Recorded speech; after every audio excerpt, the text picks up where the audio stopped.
single women who prefer married men generally fall into one of two categories. The first is the emotionally unavailable woman who prefers a married man because he is also emotionally unavailable. He's not going to give you his full self because he has a wife and home and all of that. And if you're a single woman who's been hurt in the past, who has experienced any level of trauma or intimate abuse from men in the past, there's often a part of that fear that's still there. And so if I can control this situation in some way and sort of turn off a part of my emotional aspect, then this works for me. That's the first category. The second category is... She has been seen on New York Post, Wall Street Journal, Post, MSN, all the major outlets. She's been everywhere. So this woman is phenomenal. Had a chance to listen to her on Montoya Smith's podcast, Mental Dialogue. I was listening. I said, "Okay, that's it. Got to make sure I have her."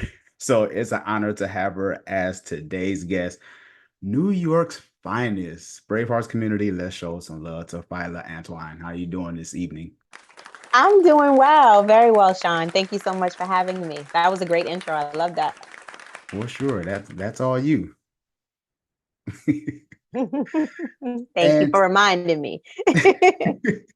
and today's topic, should you get married? Like in this day and age, I think this is a prevalent. I really think this is something that needs to be discussed because with the way people get married at an older age, and even the way people talk about marriage today, it's almost as if like it's outdated. I'm just like, wow, like really, I feel like a dinosaur.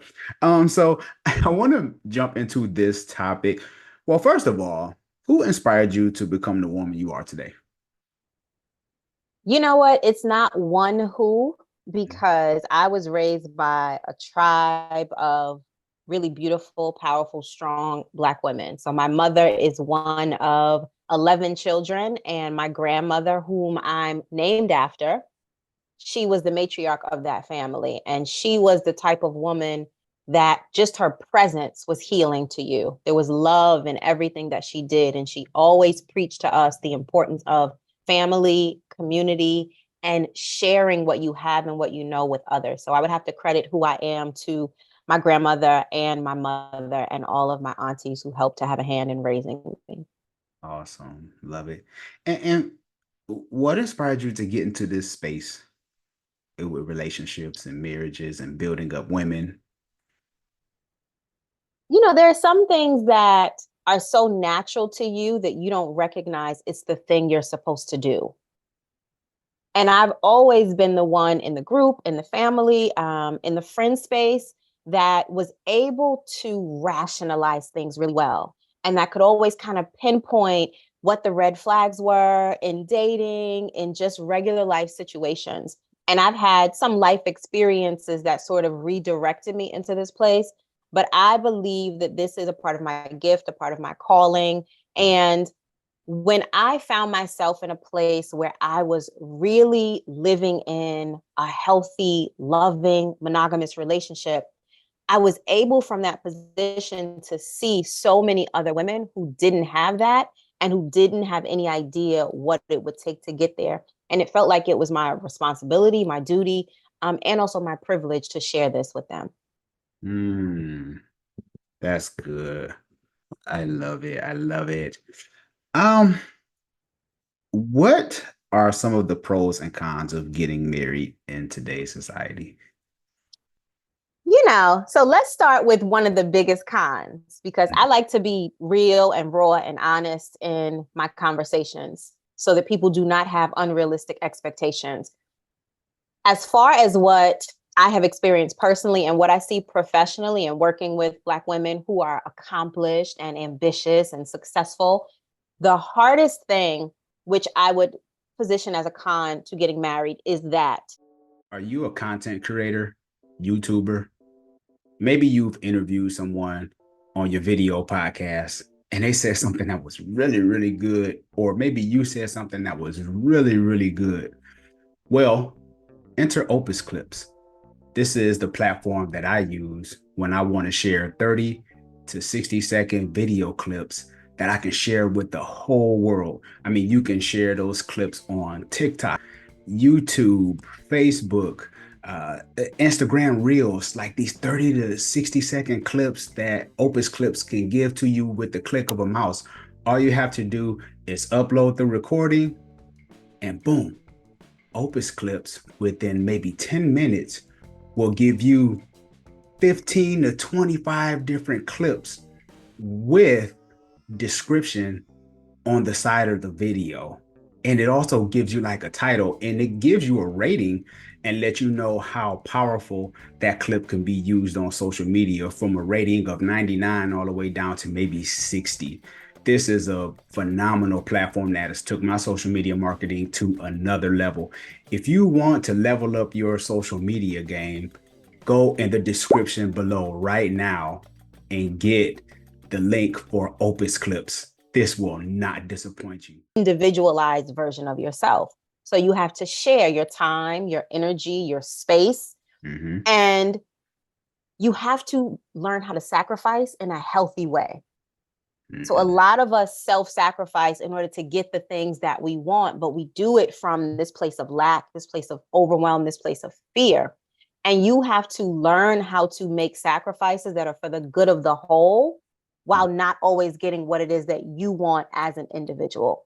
And also, I think another con is that marriage is a long-term commitment.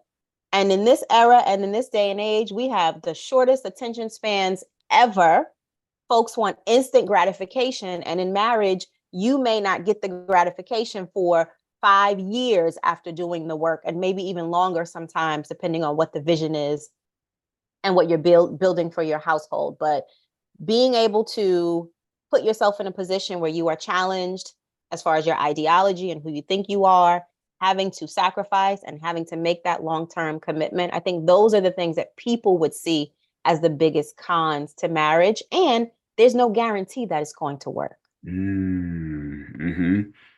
Yeah, that's true. Because, and I tell people with the divorce rate, with the way it is today, it's like, do you really want to gamble? You sure? I say take the risk, baby. No risk, no reward. That's true too. That's true too. Because marriage can be rewarding. It can. Once you, my old mentor, he used to tell me, he used to say, Sean, great marriages aren't found, they're built.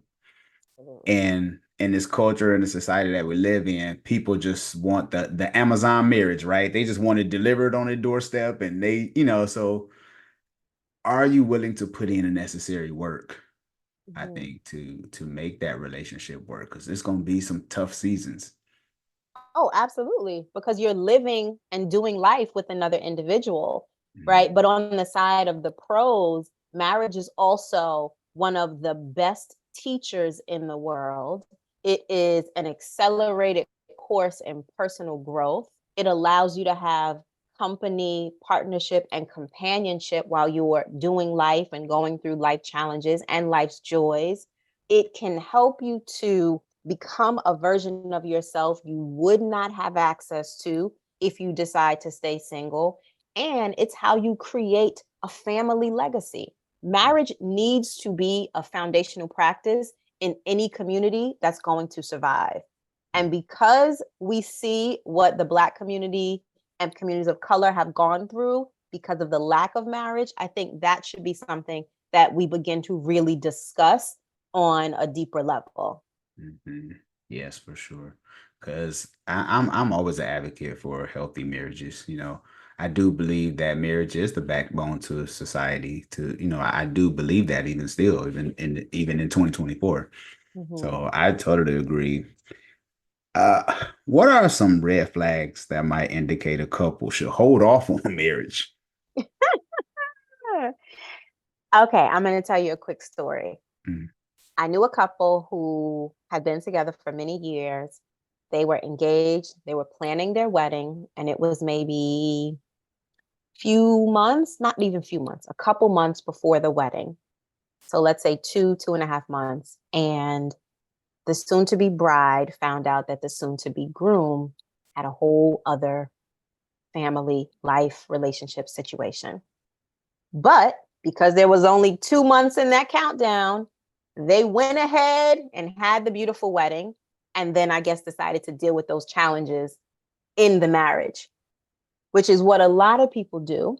So I say that to say, even though we are going to give some red flags, most people are going to ignore them because they care more about what other people are thinking than they do about actually having a healthy, happy marriage. Mm-hmm. So I think you have to decide what's most important to you first and foremost.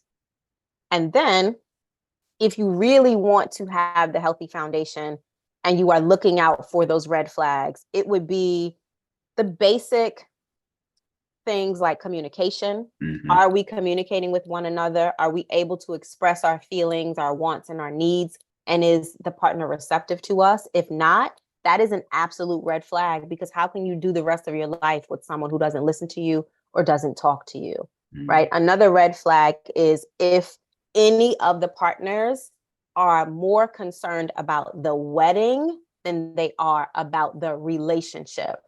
So many women in particular, and I'm going to talk to my sisters here, see men as accessories and see marriage as a box to check off on their to-do list. It's what I'm supposed to do. It will give me kudos and props from my network and my community. I'll be pretty. I can post pictures on Instagram. And that's the main concern. So if either one of those individuals is not concerned with the actual marriage and not doing that work, and it's all about the party and the wedding, that's a red flag.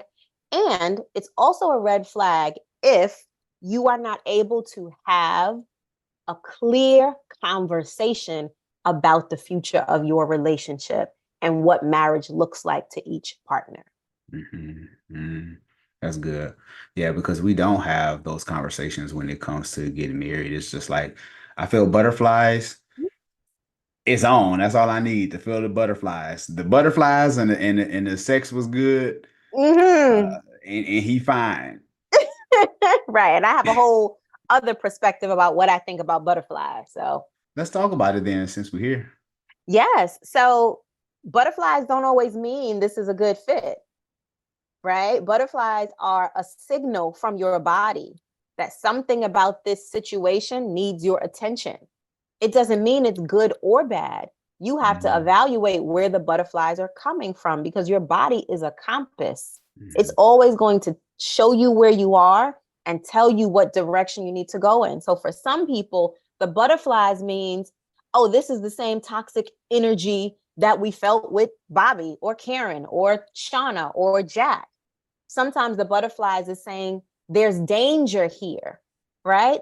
Other times the butterflies may be saying, this feels familiar. I remember this. So butterflies are not an instant connective thing. It doesn't mean that you have chemistry and there's a connection. It means that your body is trying to tell you something, and you need to take a moment to stop and listen to figure that thing out. Wow. I never heard that before. Because I just hear the Michael Jackson butterflies, that we just, that's all we hear. Butterflies are always a great thing. Mm-hmm. That's what we think. But you think about those times where you're doing something new and you get nervous and you start getting those rumbles and those butterflies in your belly. The result ain't always pretty. Wow. I love it. That is so good. Yeah, you just done messed up somebody's whole relationship. Right. Sorry, not sorry. They like, I had butterflies and now it's a compass, huh? I love that. That's good. Have you ever seen a couple and you were like, they're ready. They're ready for marriage. And if not, like, what are some keys to let you know that this couple is ready for marriage? Mm-hmm. So it's okay for couples to have some level of apprehension and some trepidation, some fear, right? That's always normal. When I do see couples who are ready for marriage, the key component in that relationship is open communication. And it seems like such a simple principle, but that's because if the communication is there, you can overcome so many things. You can remove so many blocks and barriers. So the couples that I look at and I say, oh, wow, they're really ready to take it to the next level are those who are able to clearly communicate with one another. And in their communication, there is emotional intelligence. They're not bickering. They're not going back and forth. One is able to be silent and listen while the other one speaks. They're able to figure out emotionally what's happening in this space. And you have one partner who is clearly operating from a feminine energy, emotional space, and another partner who's clearly operating from a rational, masculine space. Those are the dynamics that I look at and I say, oh, this is a mature couple. They're ready to take that next step if they desire to. And then there's everybody else. Yeah, because there's people that's married that don't have communication down. So That part. yeah. Mm-hmm. So if you can get that in before marriage, and the emotional intelligence is something that we lack. Like people, we can even see that from just a social media perspective, right? I mean, Mm-hmm. somebody say one thing and it just starts a fire, and uh it's tough communication. With these devices in our hands, communication is still tough. It is. And the devices make communication tougher. We're talking to each other, we're talking at each other, but we're not communicating because in order for us to clearly communicate, there has to be an actual connection. I have to care about what you're saying. You have to care about what I'm saying. There's patience in that, right? Mhm. There's stability in that. And so there are all these emotionally intelligent things that need to be in place in order for the communication to really work. And that's why it's so challenging for most people. Yeah, it is. Because I know I've struggled with it. Lord knows. Mm-hmm. Like just harnessing my emotions, just making sure that I'm actually listening before I fly off the handle. Or if there's Mm-hmm. something that my wife say to me and I feel something like right here. I'm just like, mm. Yeah. And I'm just learning how to, you know what? Let me hear what she have to say. And let me Mm-hmm. repeat back to you what you said. So that way I hear it 3 times.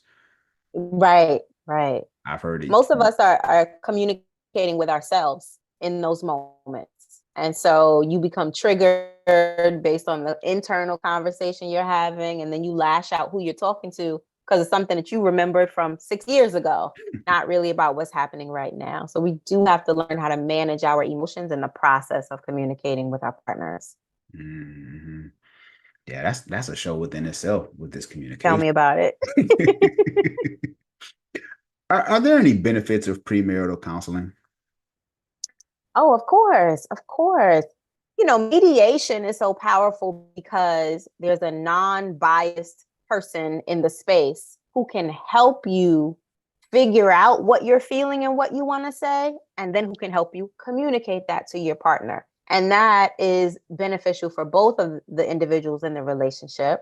Of course, the other benefit is that there is someone in the room who can help you all navigate the space that you're in when those emotions do come up, when the triggers do come up. And this is, of course, given that you're working with a licensed counselor or a coach or a married elder who has experience in some way so that they can give you some strategies, give you some tools, help guide you in that emotional space and that process. I think that all couples should go through some level of coaching or therapy or counseling before they get married, simply so that they learn the mechanisms to move through challenges and struggle within the relationship dynamic, because those times are going to come.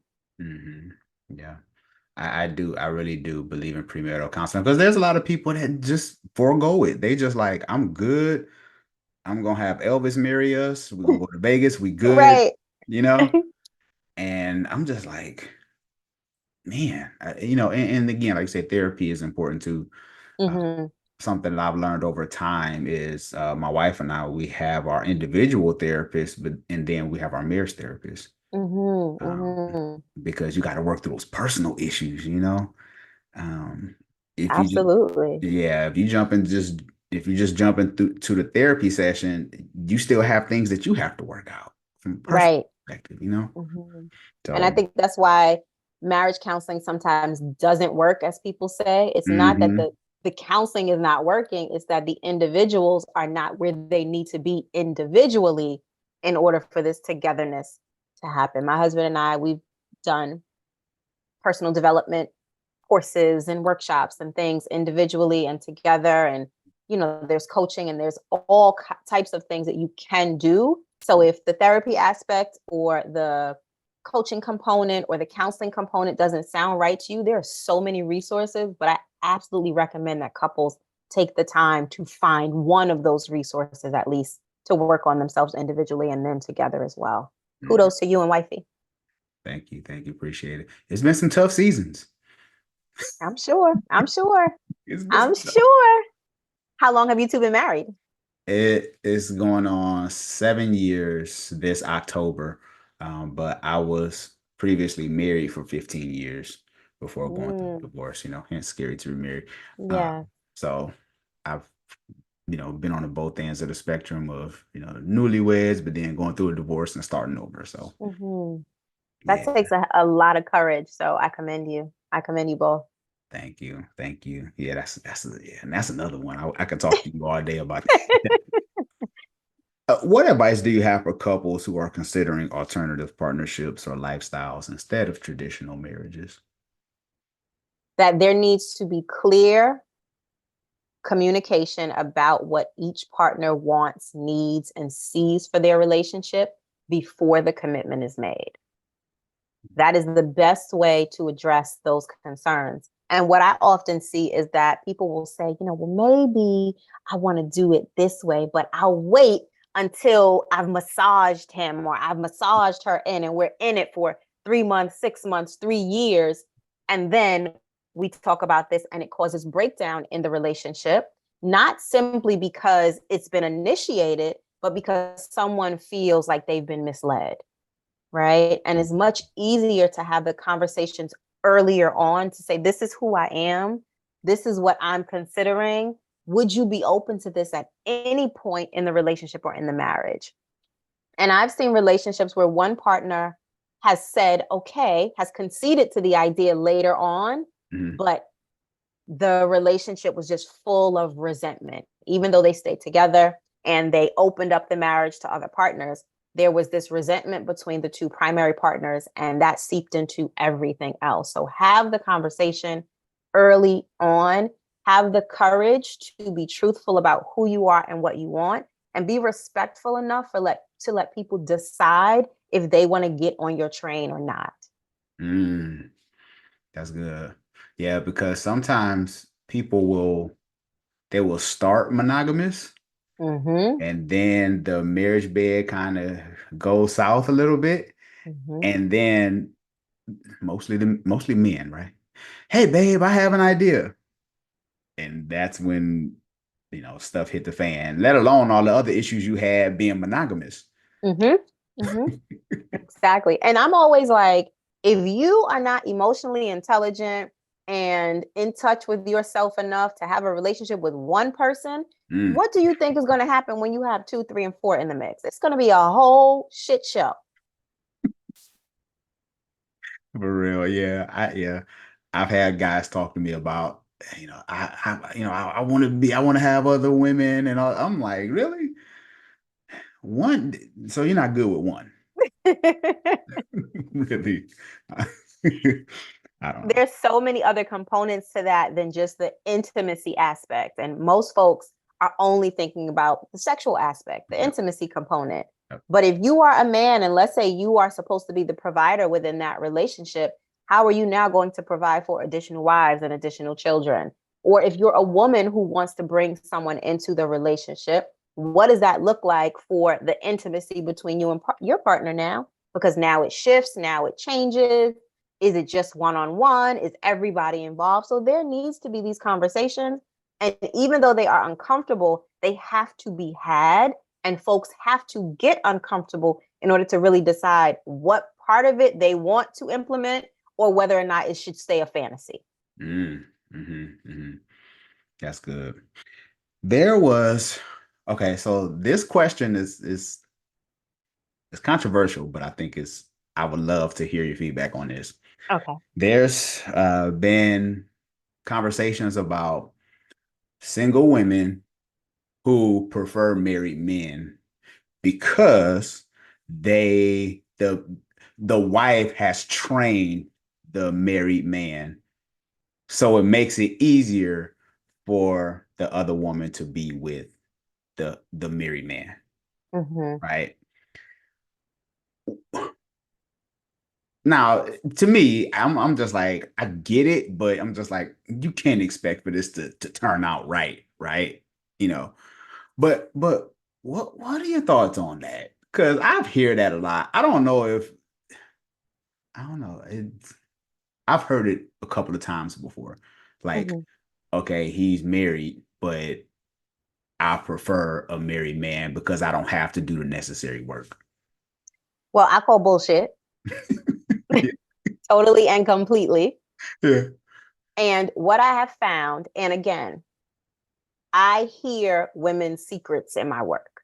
Mhm. Yeah. I hear what their heart of heart says, what their soul calls out to them, what they really want versus what they do.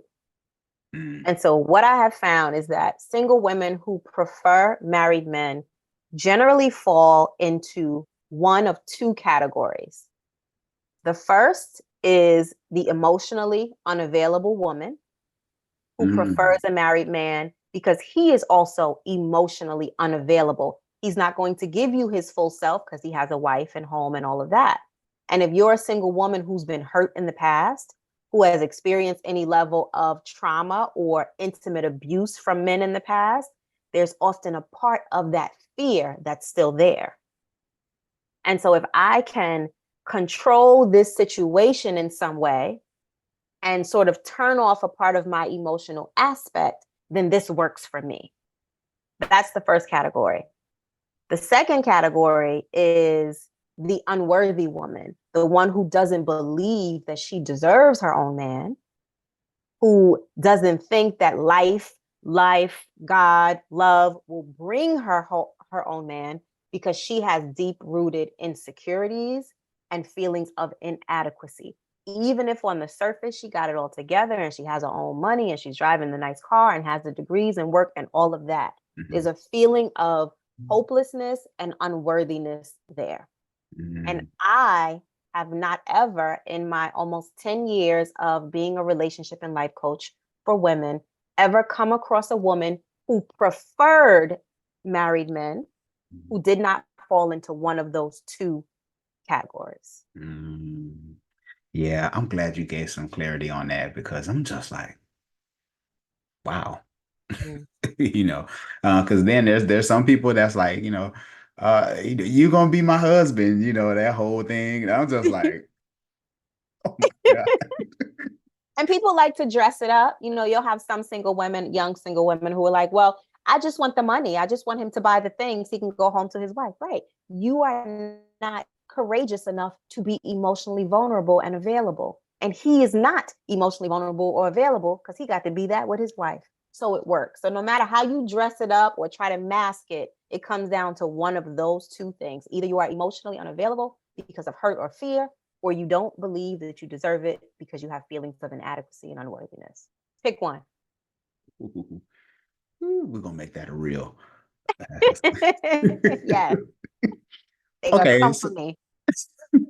okay, so we're at the second half of the show now. I want to have a little fun. I want like Phyla Uncut, right? Okay. That's what this segment Be is. careful what you ask for. I'm all for it, Okay. and that's why I'm excited about having you on the show. Okay, so this is our bonus round. What is the biggest mistake you see most women make in relationships?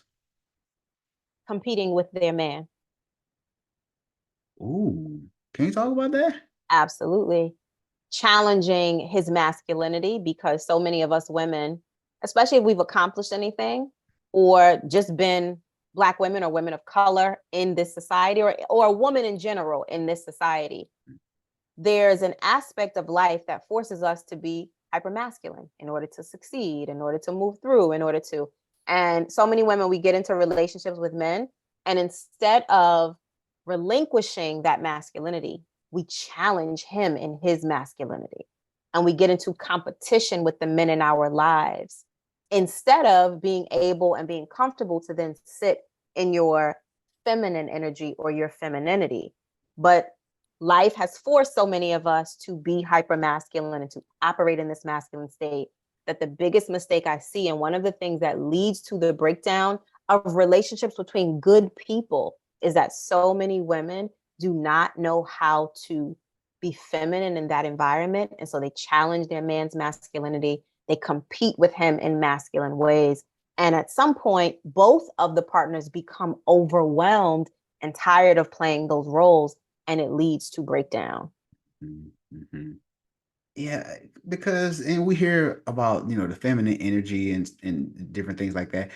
And I've heard some women say that they can only have feminine energy around certain men because they feel protected. Mm-hmm. Right. And Mm-hmm. I'm like, can you turn the femininity off and on?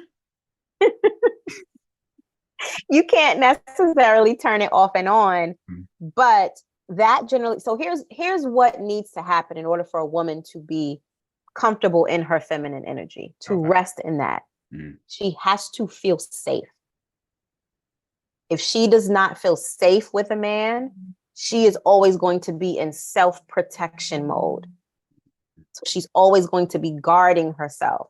And I'm not just talking about physical safety. Yeah. If she doesn't feel emotionally safe with him, if she doesn't feel spiritually safe with him, if she doesn't feel mentally safe with him, then she's always going to be on guard, and she's never going to be able to rest in her femininity. So men have work to do in this space, because many of our men are no longer operating from a place of healthy masculinity either.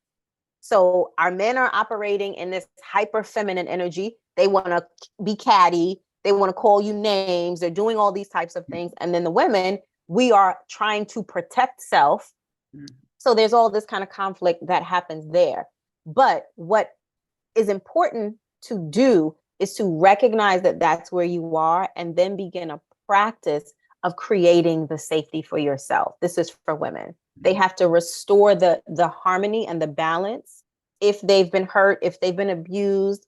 So many women specifically who have gone through sexual abuse are never able to feel safe around men, even when it's a safe space and the man is being protective. So a lot of it has to do with healing your emotional trauma, getting rid of your emotional triggers so that you are able to feel safe in your own body. And then you can choose men who help you to feel safe as well. But if a woman does not feel safe, she is just going to be a Tasmanian devil out here.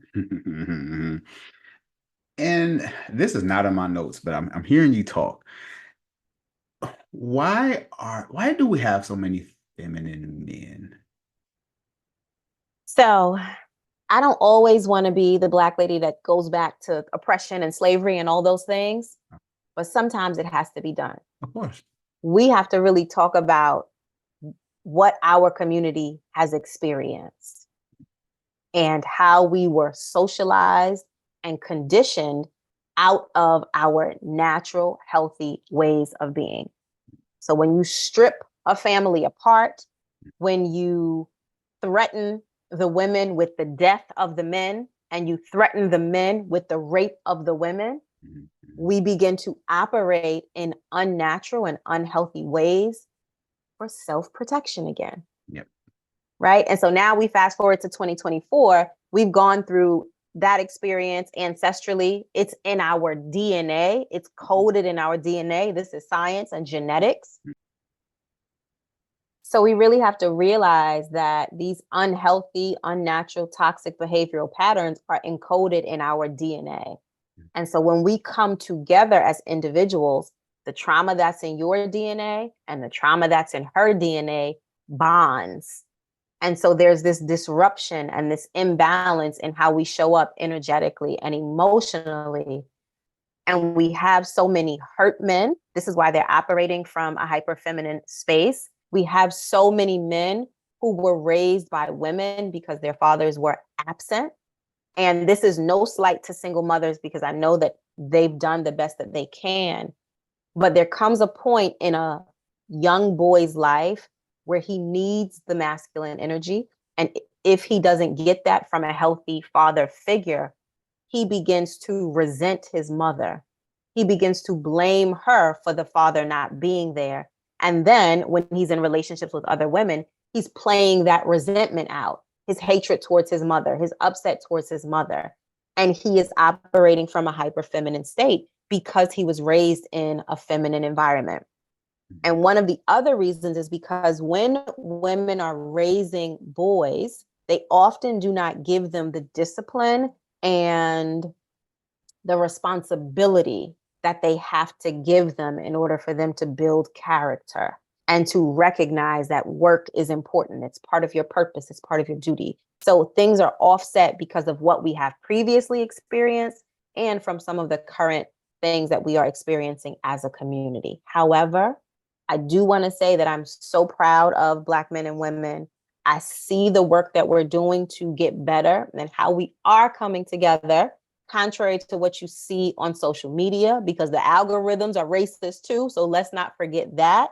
And keeping Black women and Black men and Black women divided is good for business. So good. Yeah, I was talking, I love that. I was talking to my sister-in-law the other day, and there was a video that I wanted her to see. It was a controversial video, but she told me, she said, I would like to look at it. She said, but I don't want it to switch my algorithm. Mm-hmm. Mm-hmm. And when she Because then said they're going to that, show you all of it. yep. And I was like, smart woman. Yes.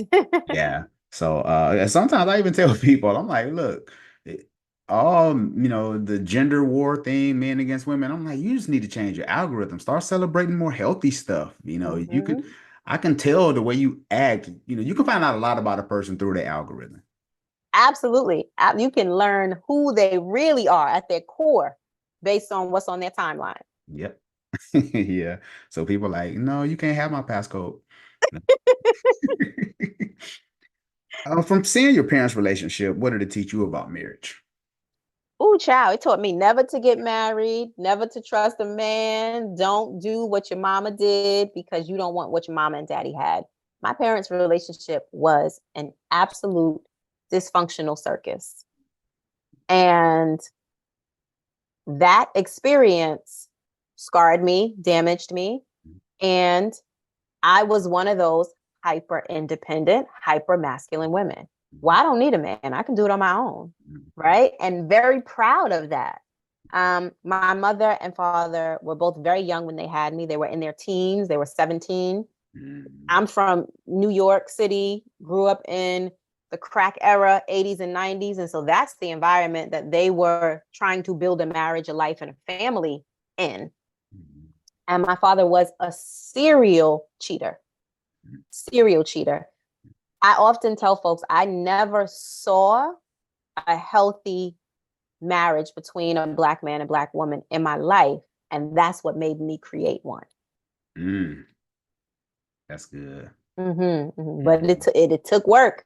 There was Yeah. so much that I had to unlearn and undo. And because of my parents' marriage and my opposition to being feminine and to submission and building together, I gave my husband, a run for his money. Yeah, I get it. I get it. Well, yeah. Kudos to you for having the courage to want to create change because it's easy to be like, well, this is what I saw my mama do. It's just easy to Mm-hmm. kind of live, that. So, No, it absolutely is. I am a very emotionally in tune woman. mhm. So I cannot be somewhere that disrupts me emotionally. So even though I was pretending to be a tough girl, I was always the lover girl at heart. So does that come with like age and maturity or like is there a certain age that you can really just tap into that emotional maturity, or is it just more of a surrounding, like being around certain people, or is it age? I think it's a combination of both.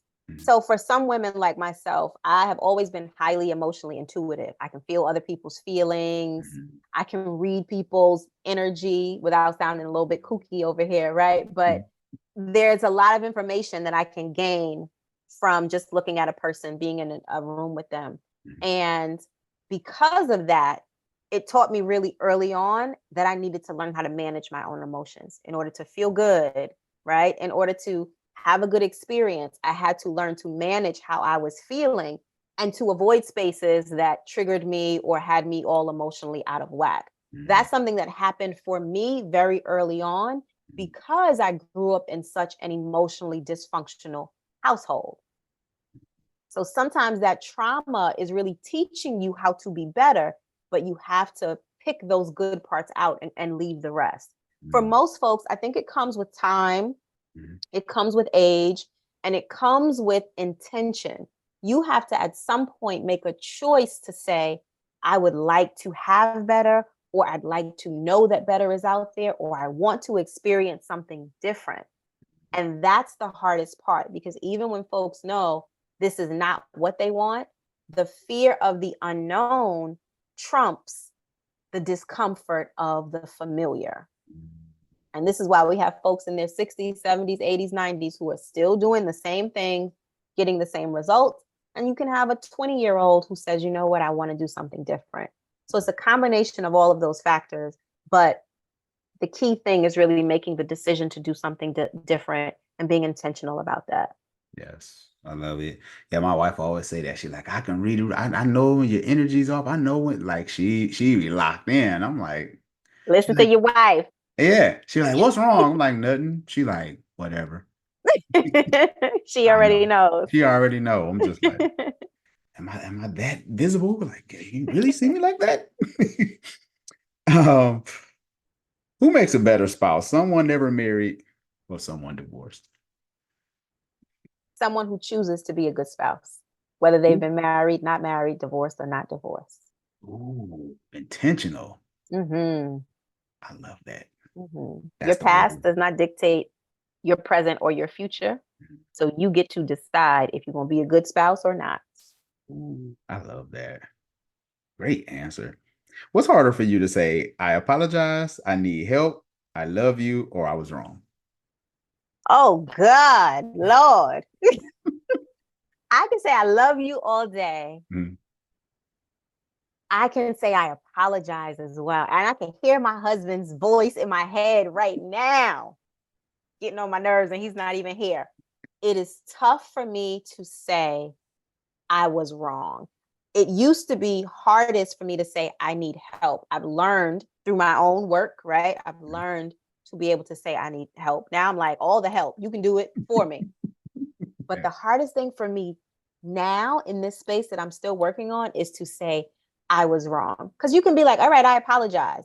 But to acknowledge that you were wrong in a situation, that means that you have to get out of your ego. And let me say I, because I'm speaking for myself, it means I got to get out of my ego, move my bullshit to the side, and give you the upper hand. So it is definitely a work in progress. That I am wrong.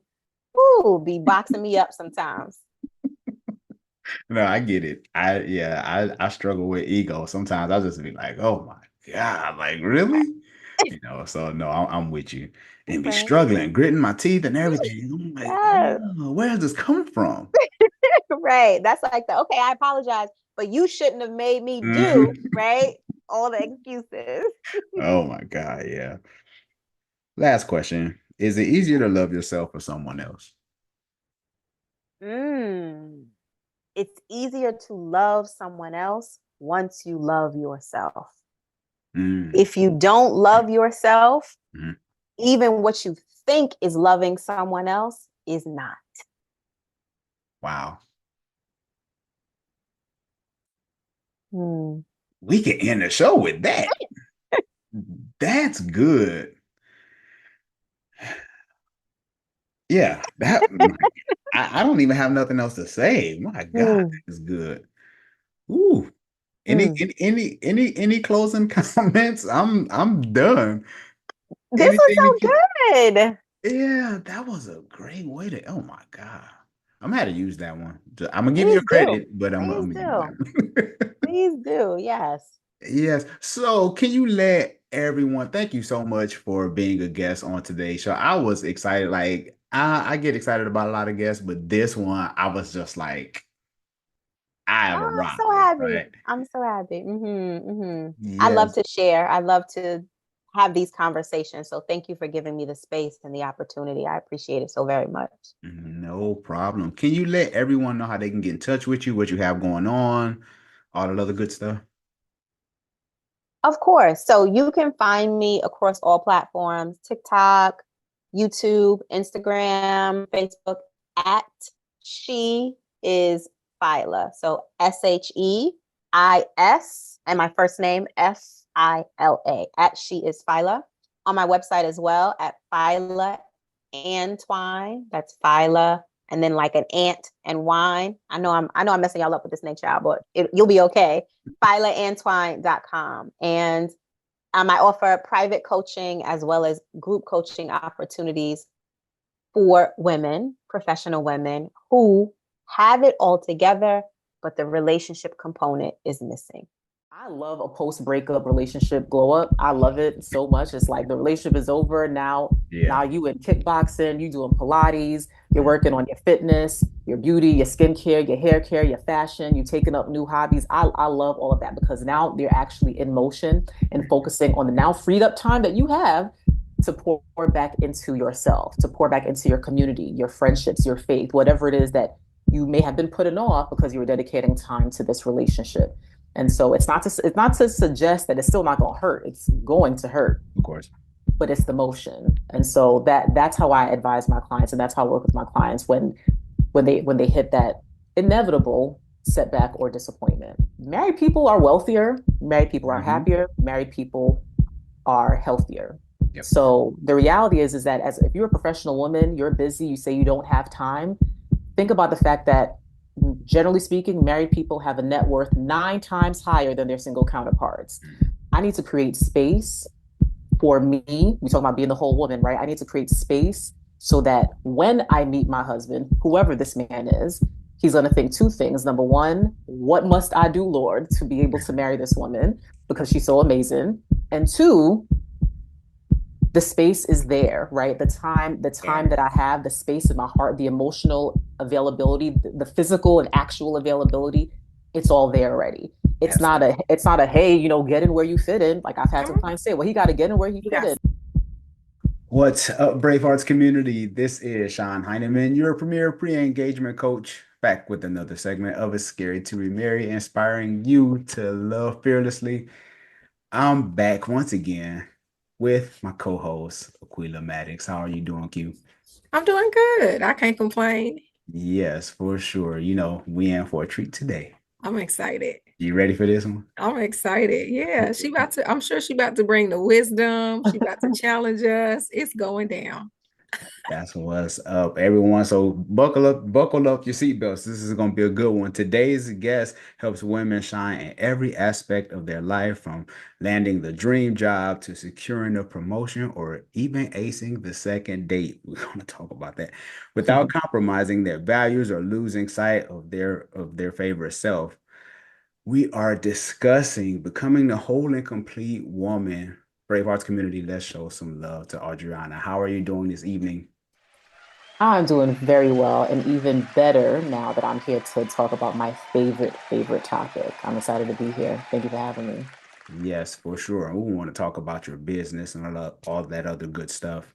Um, I think this topic is something that maybe isn't discussed enough.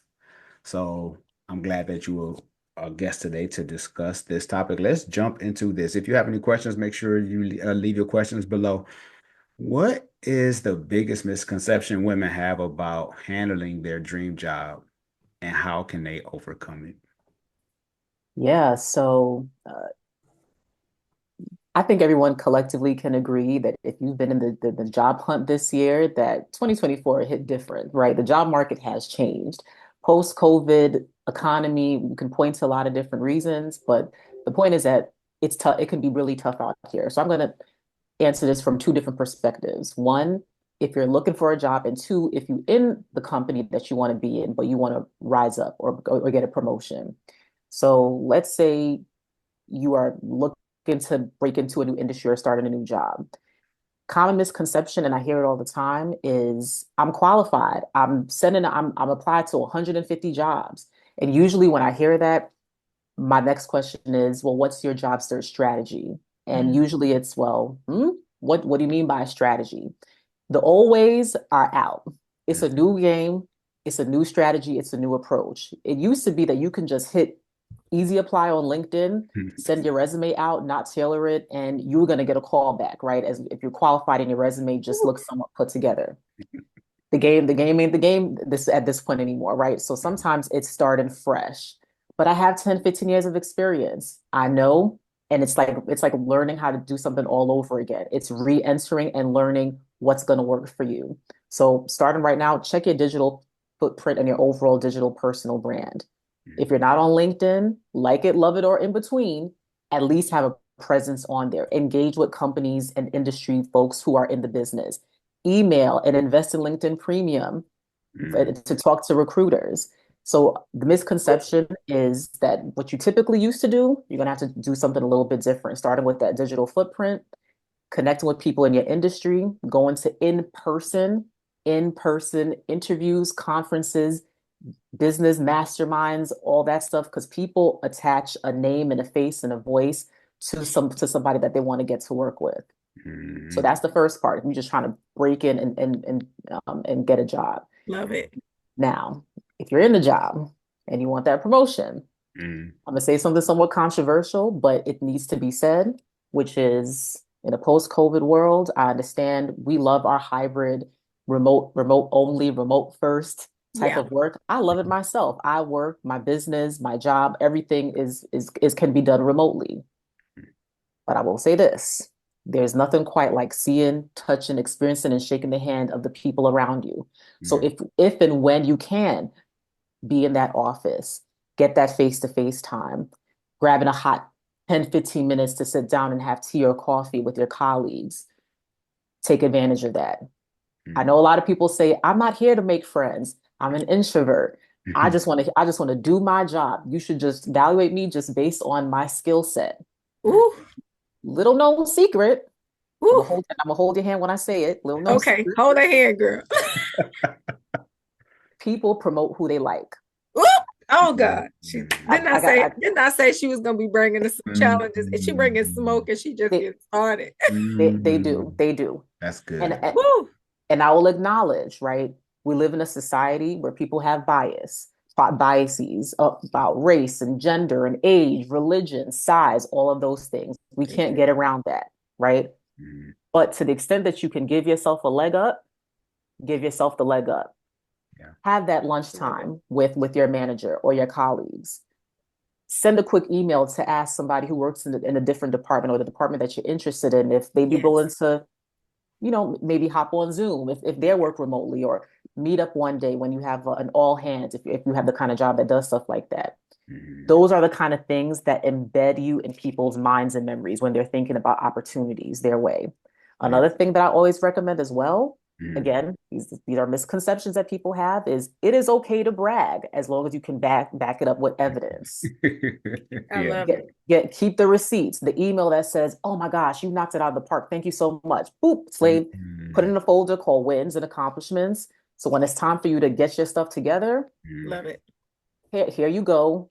Here's the receipts. Love it. And this is me respectfully and humbly telling you that I know what I'm doing and I'm prepared. So those are the misconceptions that I've come across, right? Which is being willing to learn a new way of breaking in and getting a job, coming into the office, even just a little bit to get people to see you and remember you, and kind of making it a point to build relationships with your colleagues in and out of your actual job. Be at a point where you're respected and known in the industry. I love it. What are your thoughts on that, Q? Woo, first of all, we can just shut it down right there. She didn't already send so many people home to go do homework, okay?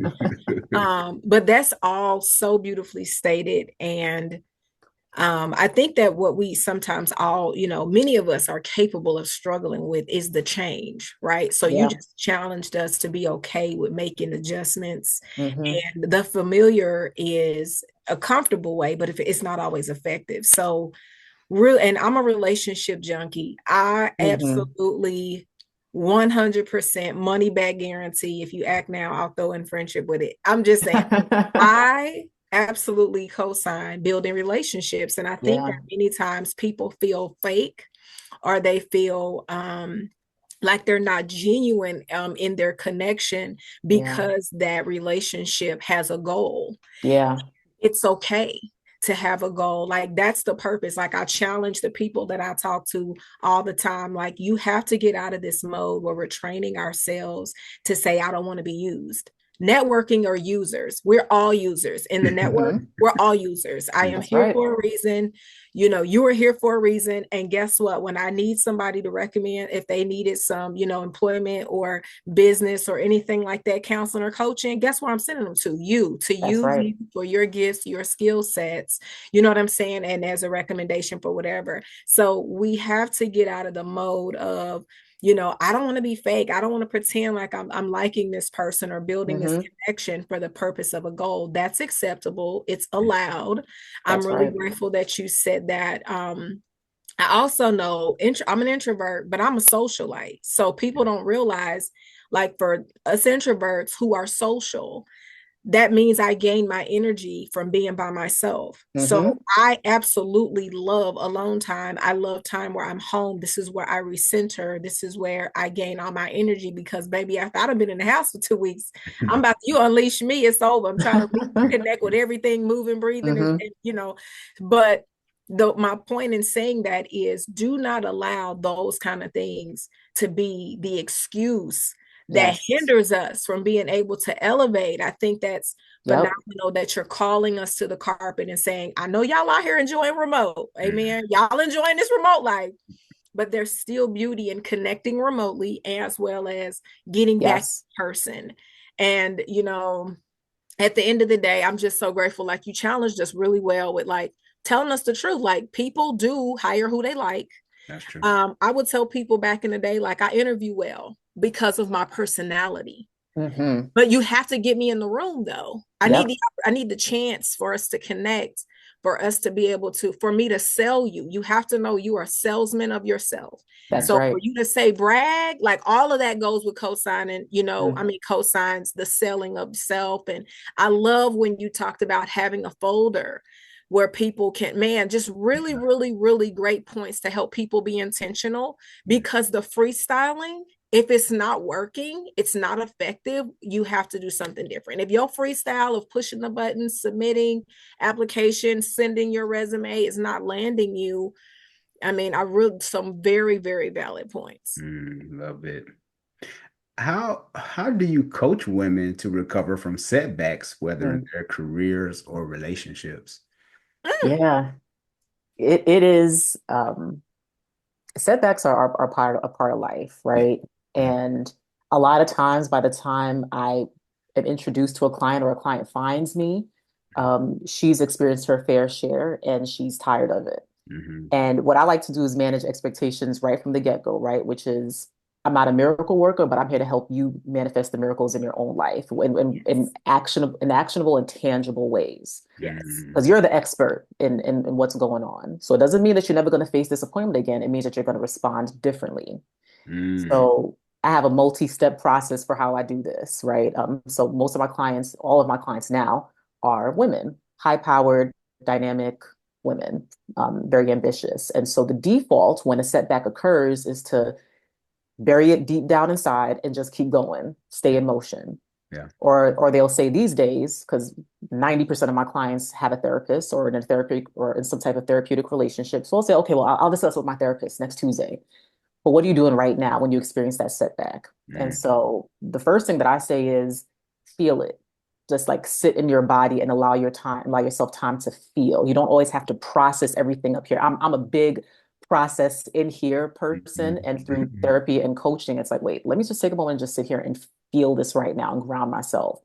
Journal about it, talk about it, vent with your friends.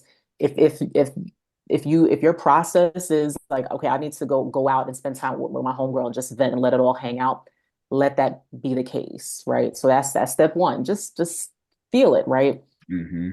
But then it's time to reframe it. So, for example, in your career, was it a rejection or is this a setback? Mm. And if it's a setback, what can I do next time in a different way so that I can come back even better? So if you get that feedback, this is information now. So, okay, maybe I need to work on my skills. Mm. Maybe it's bad timing. Maybe this is a sign that I need to move on to somewhere else that will accept me in the way that I show up. So Mhm. use that setback as information to help you plan your next move. If we're talking about a relationship, we're talking about a relationship kind of setback. Mhm. Now those can hit, right? It take a little longer. It can hit. It can take a little bit longer, but Yeah. when you're in the reframing process, Mm. you can go from thinking, "Oh my gosh, this relationship or situationship or us Mhm. talking, whatever this thing was, it's over." That can feel really crushing, right? But when my clients work with me and they're saying, "Okay, well, this happened and now it's over," and I say, "Well, what if we reframe this and said instead of saying this relationship is over, Mm. what if we said, well, I'm now free to be in a relationship that I deserve. Mm. This was actually That's some holding good me reframing. Mhm. back, right?" Mhm. That's good. Then That's once the reframing is here, now your brain chemistry got a little bit of juice in it. Now you can start taking action. Mhm. Now you can create that job search strategy if that's what we're going for, or that promotion strategy. Mhm. I love a post breakup relationship glow up. I love it so much. It's like the relationship is over now. Yeah. Now you in kickboxing, you doing Pilates, you're working Mhm. on your fitness, your beauty, your skincare, your hair care, your fashion, you taking up new hobbies. I love all of that because now they're actually in motion and focusing on the now freed up time that you have to pour back into yourself, to pour back into your community, your friendships, your faith, whatever it is that you may have been putting off because you were dedicating time to this relationship. And Mhm. so it's not to suggest that it's still not going to hurt. It's going to hurt, Of course. but it's the motion. And so that's how I advise my clients, and that's how I work with my clients when they hit that inevitable setback or disappointment. I have a Mm. question Mm-hmm. because you are differentiating between setback and rejection. Mm-hmm. Can you elaborate on that? Yep. So when we think about rejection, I had a client who literally said he just threw me away like I was a piece of trash. And I said, I'm gonna have to stop you right there.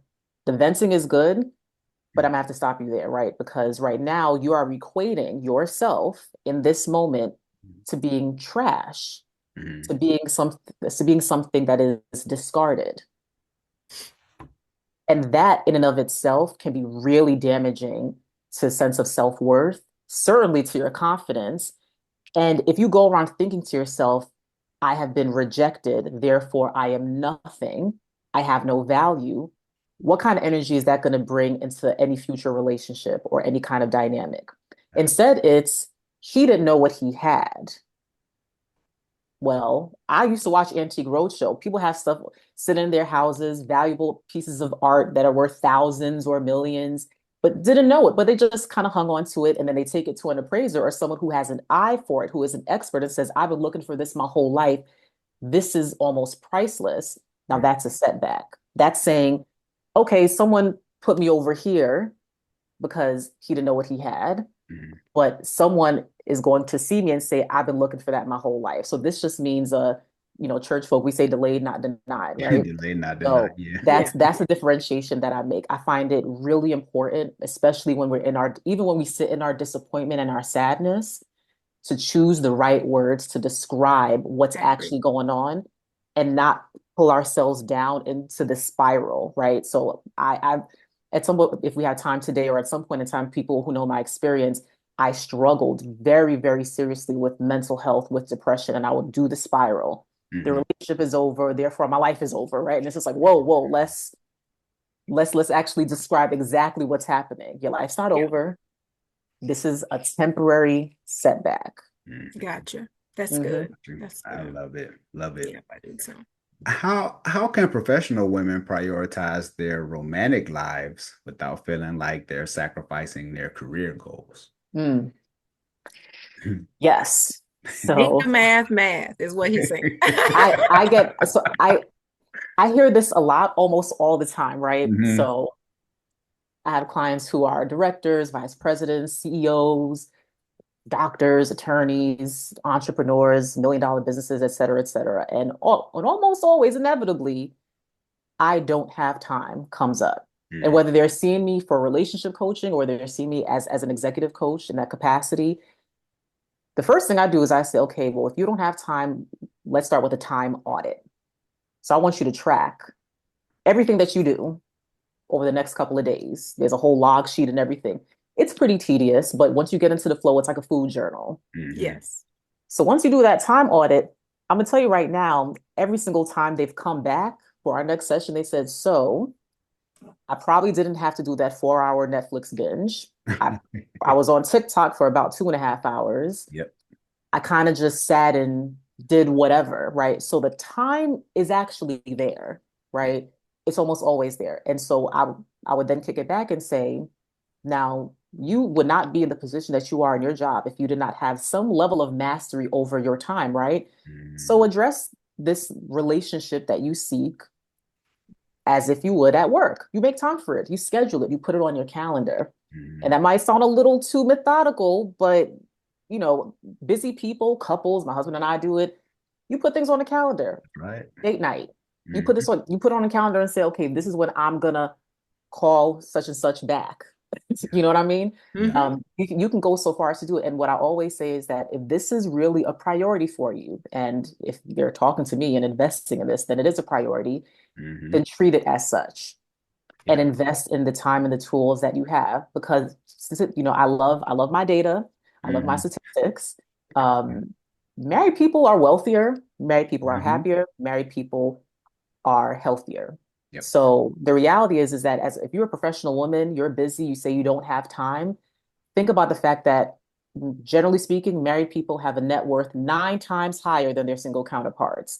So if the math is feeling like it's not mathing, it starts to math when you just run the numbers, even in a way when you just think about money and health and overall happiness. And so if this is truly a priority, then that's how you're going to treat it. Another tip that I always offer is outsource where you can and where you can afford. Instacart for groceries. Yeah. Thumbtack to hire a housekeeper or whomever to help. A meal prep delivery service. So I sometimes travel for work, and a couple months ago, I was traveling every single week. I had to think to myself, okay, do I want to spend my time meal prepping and cooking every single day to try to get things together? Do I want to order in and kind of be concerned about, what's in the food and how expensive it is? Or will I do Factor 75, which me and my husband both love, and prioritize the time that I want to spend with my husband and with my friends? And I chose option number 3. So outsource where you can, so you can focus on the things that are really important to you. And the last piece is, I already said it, or I said it, but you really have to prioritize your mindset. Dating is, I like to call it the happiness investment. So if you are saying to yourself, all right, the career, I've knocked it out of the park. Yeah. The dating part, I could do some work. Then in your mind, that's the priority. It might be controversial to say, I know we live in a modern society where women can do anything, but sometimes it is okay to deprioritize some things and prioritize other aspects as well. Life is a balancing act, and it is okay if you are not trying to be the next CEO at this period in your life, and you're choosing instead to be CEO of your dating journey. I just love you. Because you can have it all, just not at one time. Exactly. Or but you can, what she just said is you can have it all at one time. You just have to prioritize, to be honest. What she just said was you can have it all. It's what all do you want to have, right? So if you want the relationship, you want the career, then maybe it's not doing dinner and washing dishes and doing laundry. You outsource those things so that you can spend time where you really hold value, which is in your relationship connections. And I saw a video where this gentleman stated that as we mature, things and all of that becomes lower on the totem pole of priority. That's right. And your action, and for the mature, he said that relationships literally become number one. Like when you reached a point where this doesn't mean money ain't important, y'all, because y'all gonna freak out. That's not what we saying. We're not telling you to be homeless and in love. I'm anti that. But what we're saying is you began to manage differently your time and what you're investing. So what you're speaking to even right now, like I am like the person where I absolutely prioritize relationship. I'm dating. And with that being said, like I've run into men who are just like what you stated, super busy, don't evaluate their time. And look, and believe it or not, like, so I'm dating as in, I'm on the search. Well, one of the guys I dated prior, literally we spoke today, and he said, because he's always saying he's too busy. And I said, well, because you're saying this, me removing myself is respecting the fact that you're not creating the space to just get to know and build. This isn't marry you tomorrow. And that's what some people don't recognize, is because you're making something a priority, it doesn't mean it's so let me say it like this. I teach my kiddos and I teach my clients, prioritizing means you're juggling multiple important things. Yes. There are multiple important things, and you're having to say this important thing is going to become number one today or in this moment, and then this important, and you move that accordingly. And so anyhow, exactly to your point, like I'm the person who I definitely value relationship, and I love, man, my God, today I'm about to use that, deprioritize. Okay. Yeah. I'm in this place of deprioritizing. Like, and I really am. Like, I literally have, I've talked to Sean, is like my brother from another mother. I've talked to Sean about a lot of things, and I've told him, like, for one, my personal reality is, yes, relationships have always been major. I've known Sean for like years. Like, relationships matter to me. But the more, like, of course, like life happens, the days go by, I really am looking forward to just being around the people, like the people I like, love, care for, love me back, all the things. So I've deprioritized some things. I was telling Sean, I was like, I don't know if I want to continue to coach.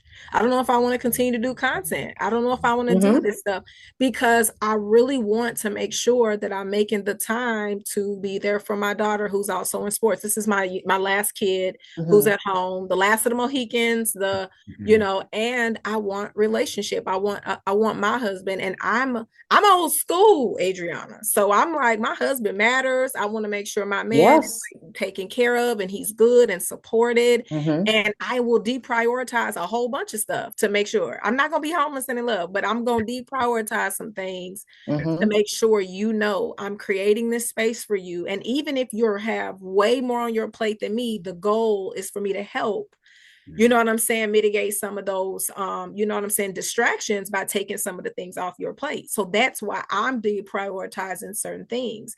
But I just love that word now. I'm about to overuse it. The way y'all using narcissists, I'm about to use deprioritize. Because I can't stand y'all overusing narcissists, but I'm definitely about to use deprioritize, because there is a place for that. You know what I'm saying? There is. I love you. I just want you to know that. I appreciate that. Well, and I want to say one thing to just double tap on what you said, right? Which is, you have to create the space, right? And creating space sometimes is very uncomfortable. We're used to doing our own thing. We're in our own flow. We have busy schedules. We got brunch and trips. I mean, my life was extraordinarily full and beautiful, and I loved it. But I also recognized I need to create space for me. We talk about being the whole woman, right? I need to create space so that when I meet my husband, whoever this man is, he's going to think two things. Number one, what must I do, Lord, to be able to marry this woman because she's so amazing? And two, the space is there, right? The time that I have, the space in my heart, the emotional availability, the physical and actual availability, it's all there already. It's not a hey, get in where you fit in. Like I've had some clients say, well, he got to get in where he fit in. Well, that's right. And I hear you, because I hit up Q not too long ago. I'm like, hey, you want to come co-host the show with me? Come co-host the show with me. And putting some more stuff on her plate. I know. So it's all good though. But the you're thing prioritizing it. Yeah, but the thing is that, even with this, like, I value being able to have this space and knowing what this looks like. So I told him, I said, right now we can co-host every Wednesday. I got you. Tuesdays, because we have shows on Tuesday, but I told him Tuesday are definitely going to vary because the kid plays basketball. So I like to be there for her. I don't want to be rushing. You know, I did all of that, by the way. All that rushing, having your calendar packed to the minute, 5 minutes in between the next to do, you know, just having travel time. You know what I mean? Yeah. Hey, girl, catch me in a car because I got 30 minutes before I get to the next place. I did that. I did that for years. I did ministry for years. I did youth ministry, women's ministry. I did all the things. Plus, I've been, you know, I was full-time coach and speaker for years.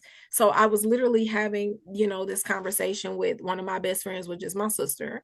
And I said, she was like, hey, so I think you could do this. And she was giving me a process on doing either coaching, speaking, and content every single day. I said, I don't. She said, wait, you don't want to do that, do you? I said, I don't. Not anymore. I don't want to do that anymore. I want to cook dinners and make some of these meals on my TikToks that I say, okay, from my man.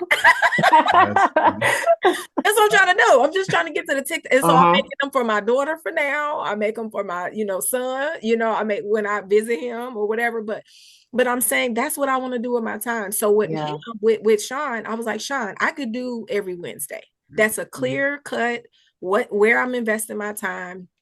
That doesn't now put me at overwhelmed. That doesn't put me at overbooked so that I still can have space. I just think people don't consider that making space like it's so important. So I just love you more because I believe exactly what you said. I'm like, I always say that. I want my man to be like, dang, that favor you was talking about, God, I got that thing with her. I got this.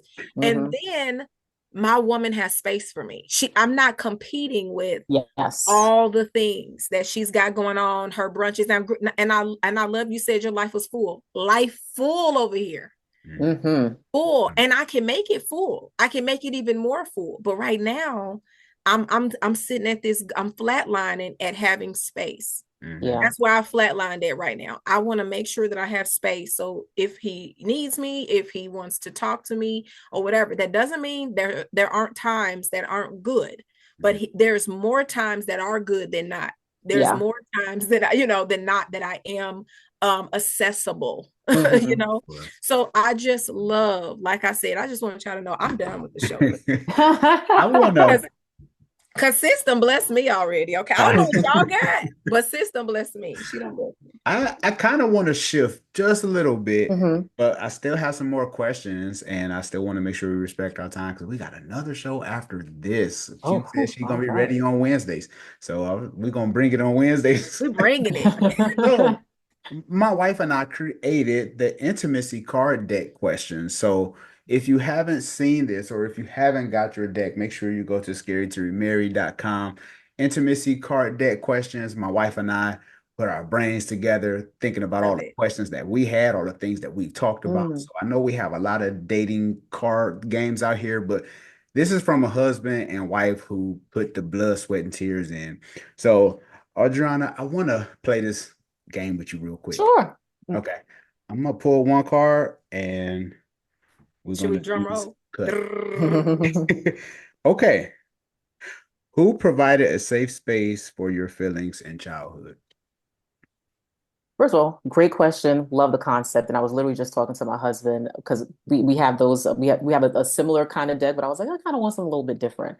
Who provided a safe space? Can you reread it? Who provided a safe space for your feelings in childhood? For my feelings. I was a very deep feeling child, and I think I kept a lot of it hidden. I think that my mother provided probably most of it to the extent that she could. My godmother provided space for the stuff I didn't want to tell my mother about. So I think I was fully covered between the two. And I think on a sense of the feelings that I had about wanting to be really successful, about wanting to work really hard, that was where my father came in and was really good at. Like my father got me into swimming, and he got me into a space where it was okay for me to express negative feelings, anger sometimes, right? Yeah, that's a great question. That is That's good. no, that's beautiful because and we ask that question because a lot of times we get into relationships and we don't know Yeah. how to express ourselves in a healthy way, or at least feel like we're being heard. A lot of Mm. times we're being trained through our childhood. I grew up in that era of children should be seen and not heard. So I struggle tremendously, and even Yeah. sometimes, even to this day, my wife will tell you she in the other room. I'm trying to get it together with my feelings. So that's Hmm. I think it's a question that's definitely worth asking on a date night. You find out Yeah. about that person when you know about their feelings because it's going to show up in your relationship. Mm. Correct. Oh, hello. Right. Yeah. So it's good to have that conversation. Yeah. So that way, at least we get it out there. And if you are struggling in that area, at least your spouse or your significant other can understand your backstory and say, you know what, Yes, still struggling in that area. Yeah. I can give them grace. exactly. So I'm that's about to ask my husband that question later tonight. Thank you for that. Q, you have something to say about that real quick? I think, I mean, I feel like you said, that's a really good question. I don't think many people, so two sides of the coin, feelings, if not, um, if there's a positive and a negative side to feeling Hmm. sharing, right? And I'm saying that because feelings can be manipulated too, meaning a person is like, I have these feelings, and that because I'm having these feelings, this is what the world should look like, or how people should move Yeah. in those close relationships. But the downside of not sharing feelings is, you really lack, or you're starving your intimacy. You're Hmm. starving your connection. And, feelings do build a space for grace and understanding. It allows a person to know they're being impacted. Now, I'm a Bible girl now. So I like where it says the two shall become one flesh. Yes. Yes. And that thing hit me in the last couple of weeks a little different, because as I was meditating, it's not to become just one, but one flesh. That means if I pinch you, Adriana, your husband should feel it, right? That means the Hmm. things that are impacting you, your spouse, your partner should be able to be impacted by it also. Yeah. So therefore, how can I know what's impacting you if you don't share your feelings? Okay. So you're getting poked, but you're looking like you're okay, but you're not. And I'm not being able to have a proper essentially diagnosis for how to move with this. And so I can't make the reservation, I can't have the regard for your feelings that you haven't shared. So I do think that oversharing, people, because, and I say that because a lot of my client base is women as well. Hmm. And I want to share, like, we have to have some equality, I want to say, if you will, in like the value of feelings. Like, if he has a Yeah. feeling, just like you want your feelings to be valued, his feelings need to be valued. Yes. So I think sometimes, us as women, because our feelings have mattered for so long, if a woman cries, the world moves, right? If a Yeah. woman is in her feelings, the world is impacted. They're looking, they're seeing what's going on. If it happens to a man, they're like, oh, he gonna get over it, he okay. That's kind of the way that it's been, it had been. Mhm. But needless to say, I think that it's important. And really quick, I thought of something that actually, kind of two things, and I hope I didn't just lose one of them, that she mentioned earlier when she talked about the interviewing and things like that. Synergy matters. Yes. Like, when Yeah. you were talking about us connecting with people to, build relationship and network and stuff, y'all, synergy matters. I remember I know I'm like totally off, but when it reminded me of when I was in corporate America, and when we there were people who would literally, they came looking for me to hire me, but it was based off of my ability to get along with their team. Yes. Yes. So synergy matters. When they look at you, boom. I just had to get that. I can remember that was a thing. But so when you said that about connecting, people don't know if your energy or your synergy matches with their Hmm. team and where they're going in their organization until they actually connect with you and get to know you. So that was one thing. So the feelings, and then that, and then something else you stated when you talked about relationship with regard to the your career success. Hold on, let me see if my thought will come. If you Okay. remember, we'll circle Yeah. back to that. Adriana, what's the most common issue your clients encounter when when trying to find their ideal man. Mm. That's where I got big. All right. All right. So for those listening, this is a call in, not a call out.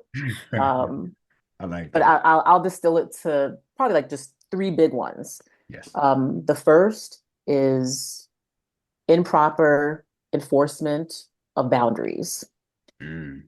or lack of boundaries altogether. The second is unrealistic expectations. And the third is ignoring safety and consistency. So when I talk about improper enforcement of boundaries, Hmm. a lot of times it's my clients know that they would prefer a man who is decisive, who is commitment and marriage oriented, who loves the Lord. What, pick your list, right? But when they meet somebody who just gives them some layer of attention, all of the non-negotiables fall to the wayside. And now you find yourself in in an 18-month-long situationship asking, where is this going? Hmm. Right. And so that's because, and I always say, if a boundary is negotiable, then it's not a boundary. It was a suggestion. So it's being able to stand on business Hmm. and say what you actually mean and mean what you actually say. Yeah. I find that a lot, which is why I always first step every single client, we start with confidence first. Because at some point in time, somebody told you in some way, shape, or form that you were not worthy, that you were not good enough, that something about you was wrong, improper, and therefore you are going to have to make concessions, deeply important concessions, important to you concessions. So I want to make sure that's clear because when I get into the unrealistic expectations part, this is the part where I also hold hands, hold your hand, which is I'm holding with y'all. I'm holding with y'all. okay. Every woman wants somebody, for the most part, right, who look like Idris Elba, has a net worth of Jeff Bezos, Yeah. but who's also free every Friday night. So it's about understanding the reality, right? And this is not, I just said confidence is important, non-negotiables, boundaries are important, and you can hold those while living in reality. We all want somebody could all say we all want somebody who's 6'5" and blah, blah, blah. But the reality is that the average income of a man in the United States is $57,000 a year. Yep. The average man in the United States is 5'9". And therefore, when women come to me, and again, these are high earning, high powered women. So I'm not going to suggest that they just, date somebody who's totally unequally yoked with them, right? Right. But I do suggest that they revisit what their absolute non-negotiables are. And I challenge them to consider what's actually important and how those qualities that they say are non-negotiable, how they will actually show up and impact a relationship, right? Is there a material difference in the relationship you will have between a man who is 6'3" and a man who is 5'9"? No. I mean, No. he might not be able to reach the things at the top of the cabinet, y'all, but it's not that bad, y'all. We have step stools, okay? we have step stools, right? Is there a material difference? There might be between somebody who is a millionaire and somebody who earns $57,000 a year. Of course there is. There is a So I'm difference. not suggesting that you go way out of range when you're also not there because fun fact, people date and match with people that are similar to them, similar income, similar education, similar background, similar race, similar faith, the whole nine. It's called restorative mating. So either way, if you're trying to go way out of range, you're going to have a hard time. I'm not saying it's impossible. Correct. Everybody could use a come up, but I like to live in reality, and that's what I advise. And so a lot of my clients, you might get a little bit mad, might get a little bit grumpy, but I do everything with love because the goal is to come together and to have a partnership. And to be fair, because when I do meet clients, sometimes clients meet me or interact with me based on, my lifestyle or what have you. And so they'll say, well, your husband is this and that or whatever. That's true. But that being said, I myself was high earning, well educated, well traveled, et cetera, et cetera. So the facts still remain the same. Yeah. Understand that. And then the last piece is the ignoring safety and consistency. So somewhat controversial. Mhm. Vetting is important. And everyone will say, girl, you got to make sure you vet and do your background checks or this and this and that. And I find that clients, let me look, Lord, I don't want to be canceled, but let me find it. I find that clients who are physically intimate very quickly are less likely to walk away when the red flags appear. And being safe includes physical safety and emotional safety. Mm-hmm. And that means that maybe before taking that step in the relationship, you have a pretty good idea about if you're even in a relationship to begin with. You do. You have a pretty good idea of what this thing is that we're doing to begin with. I can't tell you how many times I've had clients who come to me for support in detangling from whatever their situation is. And a driving reason behind that is because this is the person who they're physically intimate with, who they share their whole life with, the whole nine. And it's like, all right, well, let's take a step back. And would we be in this position had you waited just a little bit longer? Mhm. So that's what I find. That's what comes up pretty consistently, especially in a world where 40% of married couples have met online. Mhm. I love online dating is great. My sister and my brother-in-law online years ago, back when it was still kind of, a little iffy, or Yeah. at least that's what people thought. Risque, a little risque. Yeah. So I think it's important if you are meeting and you're doing the online dating thing to just keep those pieces in mind. I agree. That's good because I met my wife on Instagram. So Instagram works. Instagram work. You Mhm. gotta shoot your shot. Um, this has been a phenomenal episode, Audrina. There's so many things I want to ask you. Like, we have to do this again. We have to do Part it two. a Part time. two. Yeah, because just off that last question, there's so many questions that I Mhm. wanted to ask. And it's okay if people come for us. It's okay. We good. We grown. I get it. Can you let everyone know how they can get in touch with you? Give us all your information. I'll Absolutely. have everything listed in the description below. Absolutely. The Elan principle, it's in my name. That's the ELAN principle. I'm on Threads, I'm on Instagram, I'm on TikTok, and you can go to my website. That's probably the best way to do it, which is www.theelanprinciple.com. So I'm everywhere. She's been rocking with me since the first brand, right? And some of y'all know that I rebranded. So this one is really special to me. Today's guest is a woman of faith. She's a mom, she's a pastor's wife, and she's also a YouTuber. You can find her channel at So Blessed One, and she'll give more of her information at the end of this segment. And she is in the blessed place when you go to her channel. So you always going to be in the blessed place. So I love being in the blessed place because she drops so many gems that I love. Where she discusses faith, family, fashion, marriage, relationships, and food. Bravehearts community, let's show some love to Deidre Hillary. How are you doing today? Hi, wonderful, wonderful, wonderful. And I just want to start out by saying, don't let my husband hear you call me by my maiden name, Deidre Hillary. That's Oh, okay. That's okay. But it's Deidre Hillary Askew. But I Askew. will say it's Askew. But I will say I had to be married 13 years before I became Askew. It only took 13 years for me to change my name. Now we're going on almost 17 years. Oh, wow. Well, congratulations to that. I've been rocking with you for so long. It's definitely an honor to get back on with you and to be rebranded and for us to still be connected and for you to still do what you do after all these years. So I love that. 14 years. 14 years. On YouTube. On YouTube, right? You did a video called Stop Preparing Them to Wife Someone Else. I came across this and I was stuck because I watched the whole video, watched it twice because there were so many gems. So that's when I said I needed to collaborate with you so we can do this. Awesome. And it says, are you preparing him to marry someone else? So this is kind of like a part two-ish kind of thing. Okay.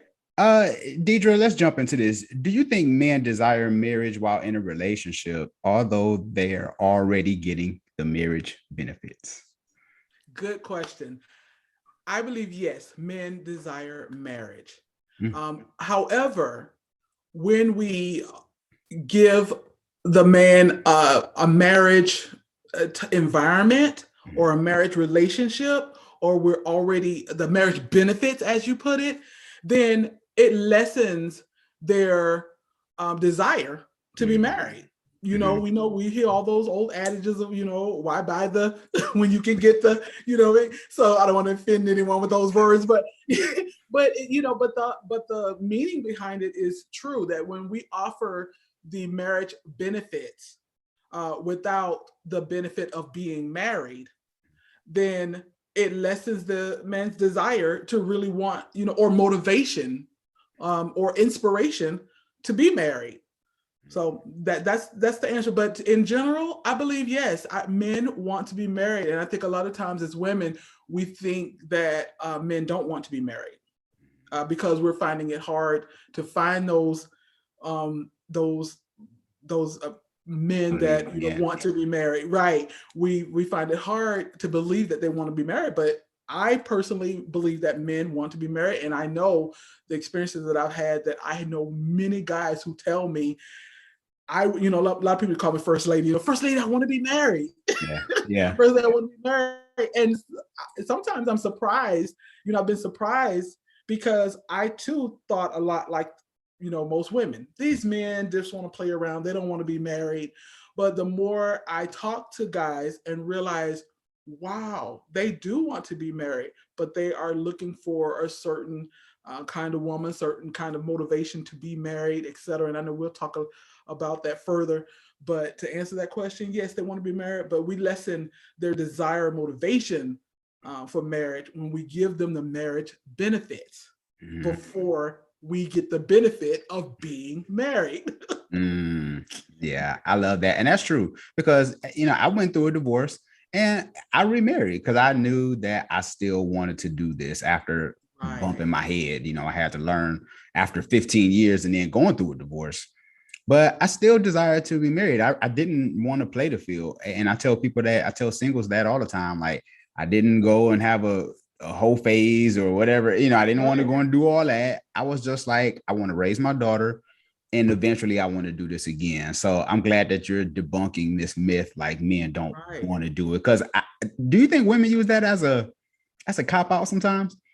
I think we use it as to kind of soften the blow of as an excuse, that men don't want to be married. And to me, it softens the blow to our ego because the reality is I haven't found a man that wants to marry me. And so I think to generalize it and say these men just don't want to be married, I think that softens the blow to our hearts and to our ego, but also too, it takes the responsibility off us to do the work and to be and to introspection, to really to think about why is it that I haven't found the one or he hasn't found me to want to be married.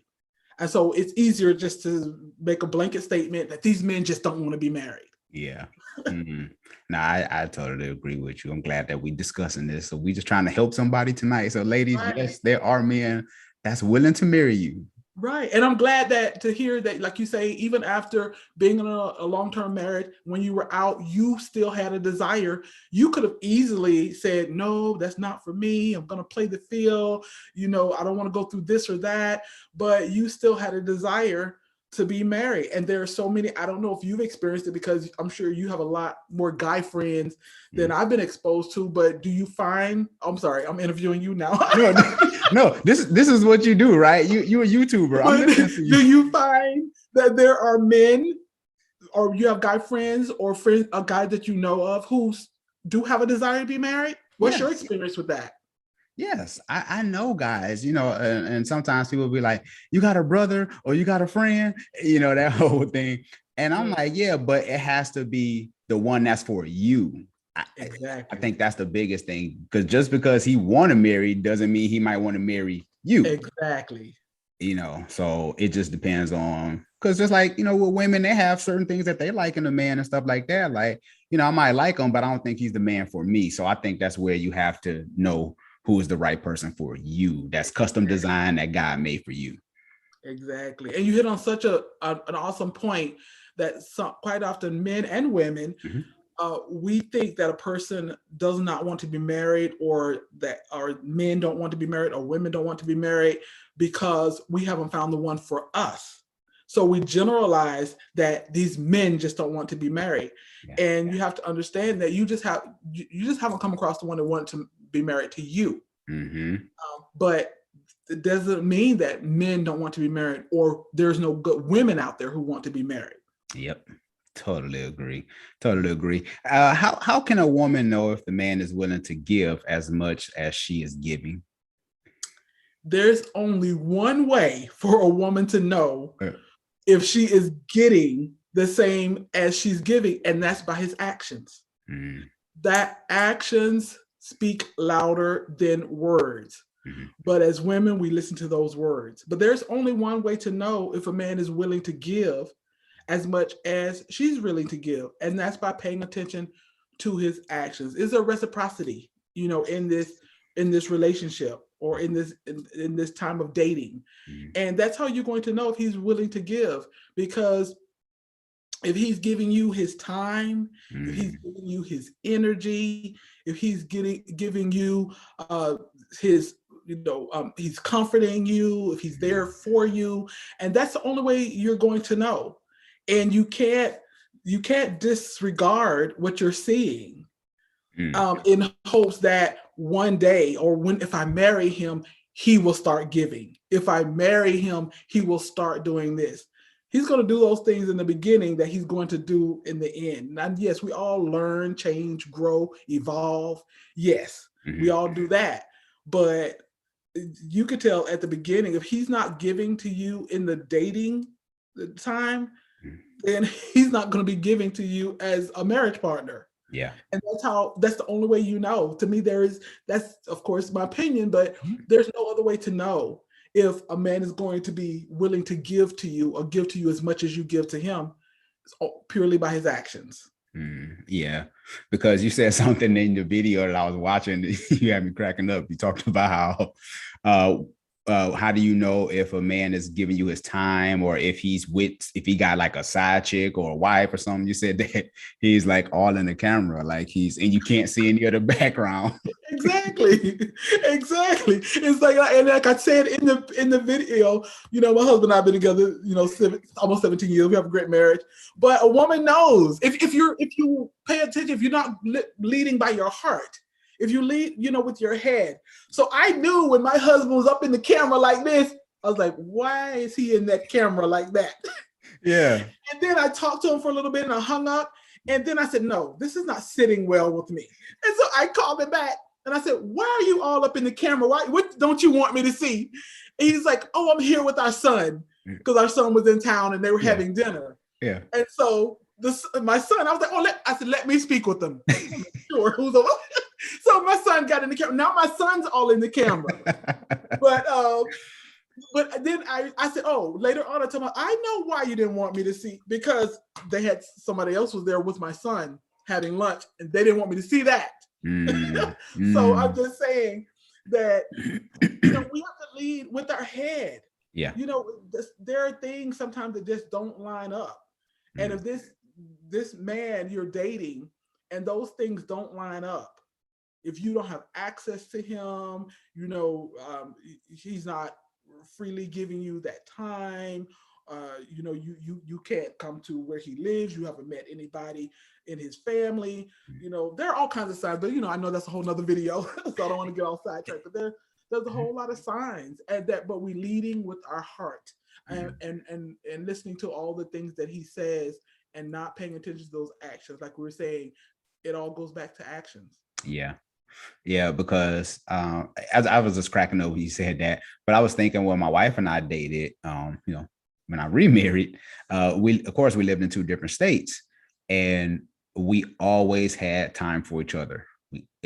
I mean, through text, because we have so many ways of communicating in this day and age. Yes. So many ways of communicating that there are no excuses. There's no excuses. No excuses. Right. So we would, and we're on different time zones. It was like you and I was on different time zones. We had to connect, right? Yes. And we talked, hey, what time you taking your break? What time you gonna hit the road? And we talk. Out of the 6 months we were separated and living in different states, there was one day that we didn't converse, just one day. And that came from miscommunication. Right. Right. See there? No excuses. But Sean, why is it so hard for women to really understand and grasp that?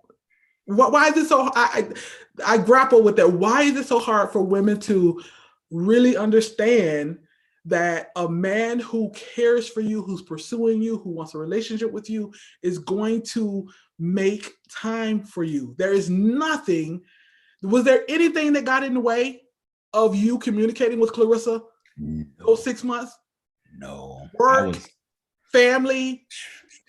Was there anything that got in the way? No, I made sure, because that energy was reciprocal. Yes. Exactly. Now what it is, that's a great question. Maybe somebody in the comments can help us out. But and it's a simple equation, right? I think it is that we're gonna, you give me the energy, I give you the energy. We gotta both have a mutual understanding that I'm interested in you, you're interested in me. Exactly. And if it isn't like that, then why chase? I don't know. Because to me, there's no bigger turnoff than me trying to connect with you and you just always busy. To me, that's the turnoff. Exactly. I'm like getting the wrong message. Exactly. Mm-hmm. Of course, I have my opinions about it, but another video.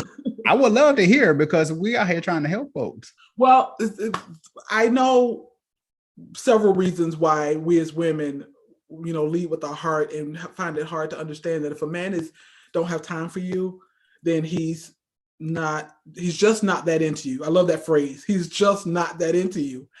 And the reason we do that or settle for that is biggest thing is loneliness. That when you're lonely, and if you don't make a decision, that regardless how lonely I get, there are certain things I will not accept. If you don't make that decision or that choice and stick by it, then out of loneliness, you allow those things to happen. A lot of self-esteem issues. If you have very poor self-esteem, then you're going to take crumbs. Yeah. You're going to accept crumbs. So if he can only give me a couple of minutes a day, or only can call me at midnight, those are crumbs. But your self-esteem is so low at a point that I'll accept crumbs because you don't even know or understand fully that you deserve more than that. I know someone, I have a friend, and she's 60, 61, and she said, I'm just learning my worth. Wow. I'm just learning that to not accept crumbs. But that's basically what we don't know. We don't understand whose we are. We don't understand who we are, and we don't understand that we deserve. And maybe a lot of things have happened in our lives or as we were growing up and developing that to make us feel like we don't deserve it. Yep. But you have to know that regardless, whatever happened in your life, you inherently deserve it.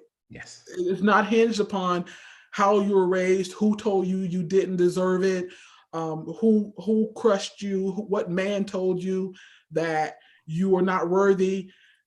Your self-worth or anything should not be hinged on anything. You are inherently worthy, and you're worthy to not accept crumbs. That's right. And that's why we accept those things.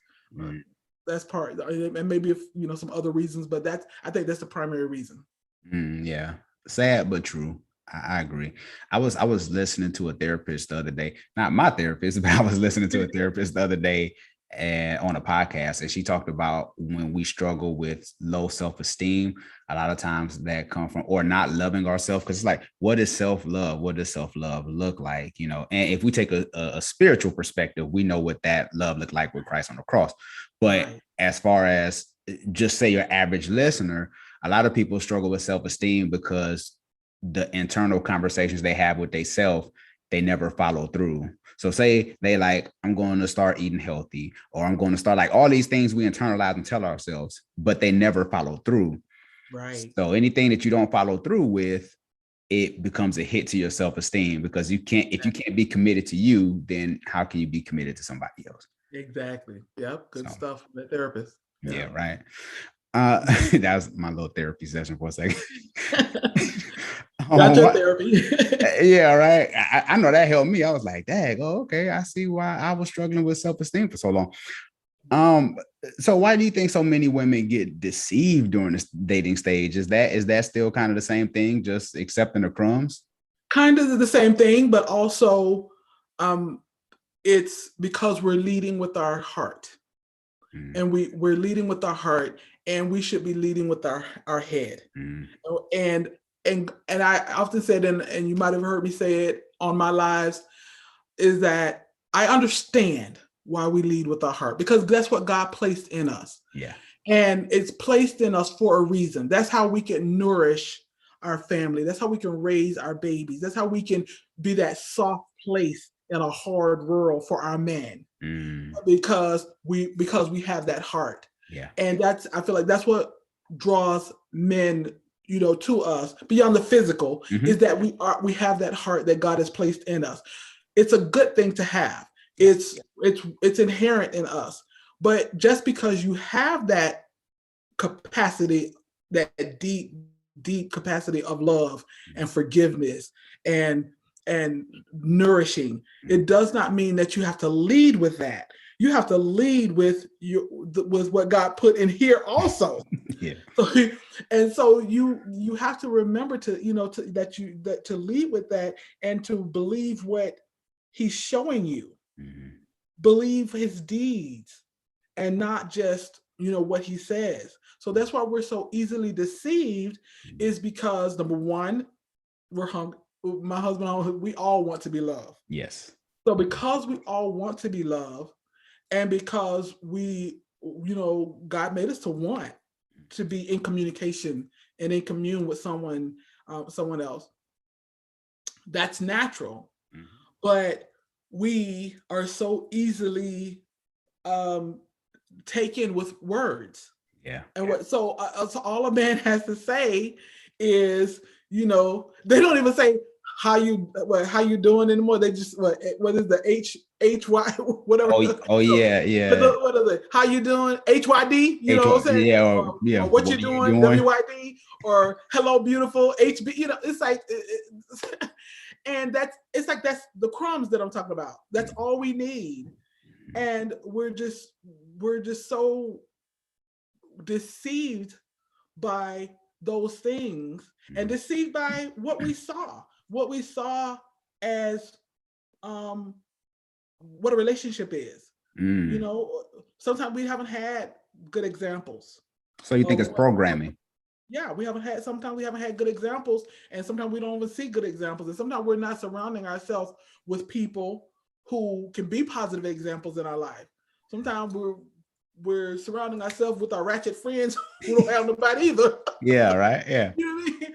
And so that's where we're so easily misled, because we're, like I said, we're leading with the heart. A guy says that, girl,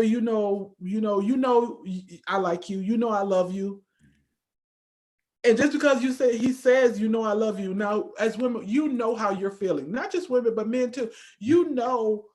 What you're feeling. You're not feeling loved. You're not feeling adored. Yeah. You're not feeling like you're a priority.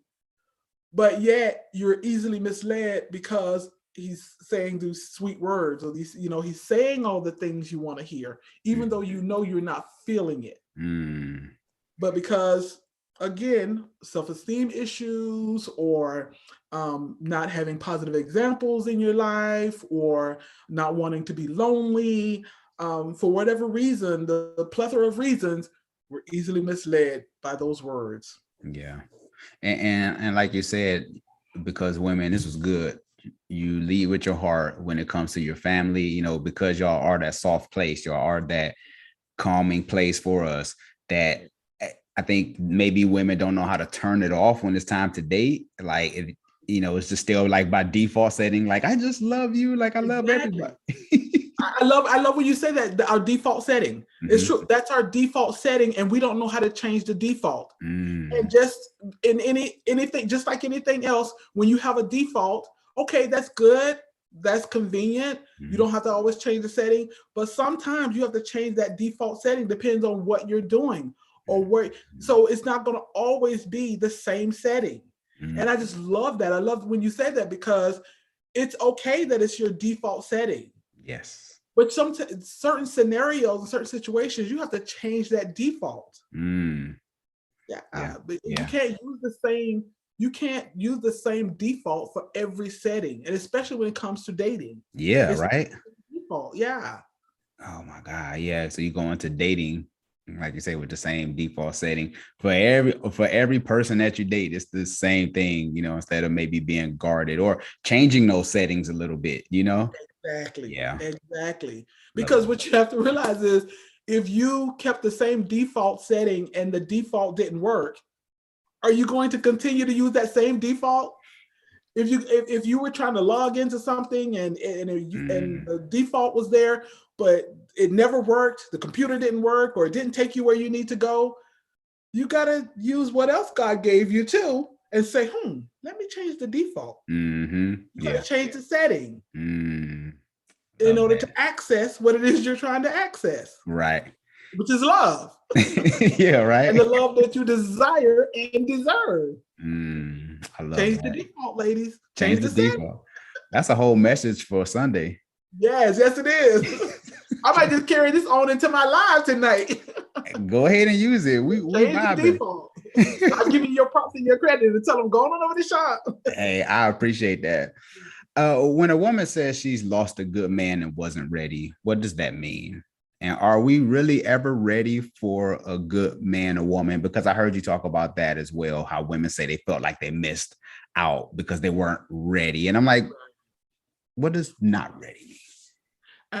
And what I take that to mean is sometimes we can either be young in age or just immature.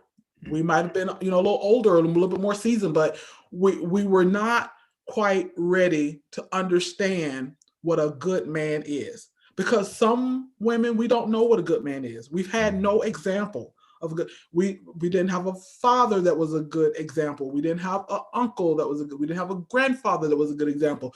Uncles that were good examples, or maybe we know that one good example out of all the people that we know. He was on TV, right? Exactly. So we don't know. Sometimes we don't know what a good man is, because, and even in this day and age, especially of internet and social media, we have a skewed idea of what a good man is. We think a good man wears the best clothes, got the abs, that take all the right pictures and do all the right poses and got all the money. And we don't know how this man is treating his woman or women, behind the scenes. And so we have such a skewed idea of what a good man is. And I've seen this so many times with just my experience over time of, just being a friend or confidant or first lady, that there have been good men who wanted good women. And I'm going to use one example. Of course, I wouldn't mention the name, but there's a young lady that I know, and these guys, the different guys that she's liked, and one guy particular that she liked. But then here comes another guy, raised by a two-parent family. Father is a good man. He's completed college. He's a man of God. He's young, maybe 24, 25-ish. He sees this young lady and he asks, about her. Maybe can I get her number? Ask about her. And this young lady says, "Oh no, I'm talking to someone." And the person she's talking to doesn't give two hoots about her. And I'm like, what? And so things like that. It's like, I understand that, we want who we're attracted to. I mean, he was an attractive young man, but I know to each her own what is considered attractive. But there wasn't anything that says, okay, I understand why she wouldn't want to talk to this guy. Mm. No, but she's so stuck on this guy who don't want her, not claiming her. And you got a young man who's from a 2-parent family, you know, great upbringing, smart, handsome, but, you know, he wasn't out there in the world. He wasn't a thug. He wasn't, you know, he wasn't saying all the wrong things. And that's just one case, but it happens like that, where we don't recognize what a good man is.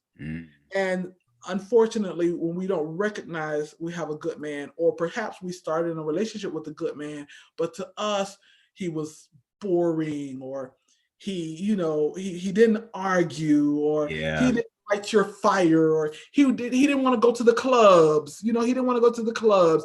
And so the immaturity in us, or the immaturity in the woman, not recognizing this is a good man. I have a good man. That's the thing, not recognizing. But yes, I would say that you can be ready. You can be ready for, you can be a good man or a good woman, and you can be ready for a good man, and a good woman. So I think that there are some people, even in their 20s, 30s, that are ready for a good man. And I think there are men, 20s and 30s, who are ready for a good woman, or for a good woman. So I think that, yes, you can be at a certain stage, but you have to have a good understanding of what a good man is and what a good woman is. Because if you don't, because it's just like with a man, if he doesn't recognize a good woman, and I don't want it to seem like I'm just on the women. I have seen this too, where men have had good women. Yeah. I mean, women who love the Lord, who's right there, to help him and uplift him, and she's wholesome, and she's she's smart, she's intelligent, she has income, but nope, he saw somebody on Facebook or social media who was dressed the nines and bodycon and fine, and hey, ain't nothing wrong with fine and holy. You know what I mean? Nothing wrong with that. Ain't nothing wrong with that. Ain't nothing wrong with looking good and being a good woman. But sometimes, though, the men are after women who don't have much up here, but her body banging. Yeah. So we both miss it. Sometimes women and men, we miss what is a good man and what is a good woman, because we're looking at what social media, we're looking at the physical, we're looking at physical aspects. And like I said, again, I always say we all want somebody who we are physically attracted to. Yeah, of course. But sometimes, though, we have a real skewed idea of what attraction is, or what a good woman. We equate, if you're fine or a certain look, you're a good man, and if you a certain look that I'm not so attracted to, you're not a good man or a woman, or vice versa. And so many men and women have lost out on a beautiful love. Yes. Because they have a social media view of what relationships are supposed to be, what it's supposed to look like, what your mate's supposed to look like. Yeah. Think about how many people, like you said, has actually missed out, because somebody, and like, I understand attraction is because everybody like what they like. Exactly. But you have to think, at the end of the day, what really matters. If I got sick, is your body gonna help me? You being, got a big old butt, is that gonna help me when I'm sick in the hospital? Exactly. And I use myself as a good example that, of course, now I met my husband years ago, 30 something years ago, at a club on the dance floor. I probably weighed half of what I weigh now. But when he approached me at the club, and I was not attracted to him because he was short and stocky, and I'm 6'2", and my dream was to have somebody about 6'5", because I love heels, and I still to this day love heels. So, I'm gonna be about 6'4", 6'5" on any given day with some heels on. So my perfect man was tall and slim with size 30, 31 waist, 28, 29 waist, But then he approached me and wanted to dance, and my first thought was, you're short. Yeah. That's my first thought. But then I said, okay, I'll dance. We danced, went and talked, talked about 2 hours on the right after the dance floor. Fast friendships from there. Of course, it was 20 years later, but married 20 years later. But what I'm saying is, and then when we married 20 years later, I'm about 100 pounds bigger than I was when my husband first met me. Yeah. But to him, I'm still that same beautiful girl that he saw, across the dance floor. But what I'm saying is, by the time my husband marries me 20 years later, no, I'm not the same woman that he was attracted to. I'm not the same physically that he was attracted to 20 years prior. He's not the same, and he's, like I say, shorter than me. My husband, he want to be 5'10", y'all. You want to be 5'10"? When he says he's 5'10", I'm 6'2". But that's where I like to use that example for women to say, I could have lost out on the love of my life. He could have lost out on the love of his life if we were just focusing in on that physical. So that's why I encourage women and men. Yes, I understand that we all should be and want to be attracted to our mate, but open up your mind as to your perception of what's attractive. What's attractive to me? My husband was in there washing the dishes one day. I said, "Oh, baby, you look so sexy standing there washing them dishes." So you got to open your mind more. So what is attractive? It's attractive to have a woman that's got your back. It's so attractive to have a woman who's not going to spend up all the money on just self. It's attractive to have a man who goes to work or brings in an income. It's attractive to have a man who honors you and respects you. So you got to look at what your idea of attractiveness is, because just physical, the body, that's only a certain percentage of it. And after a while, all this body's going back to the dust. That's right.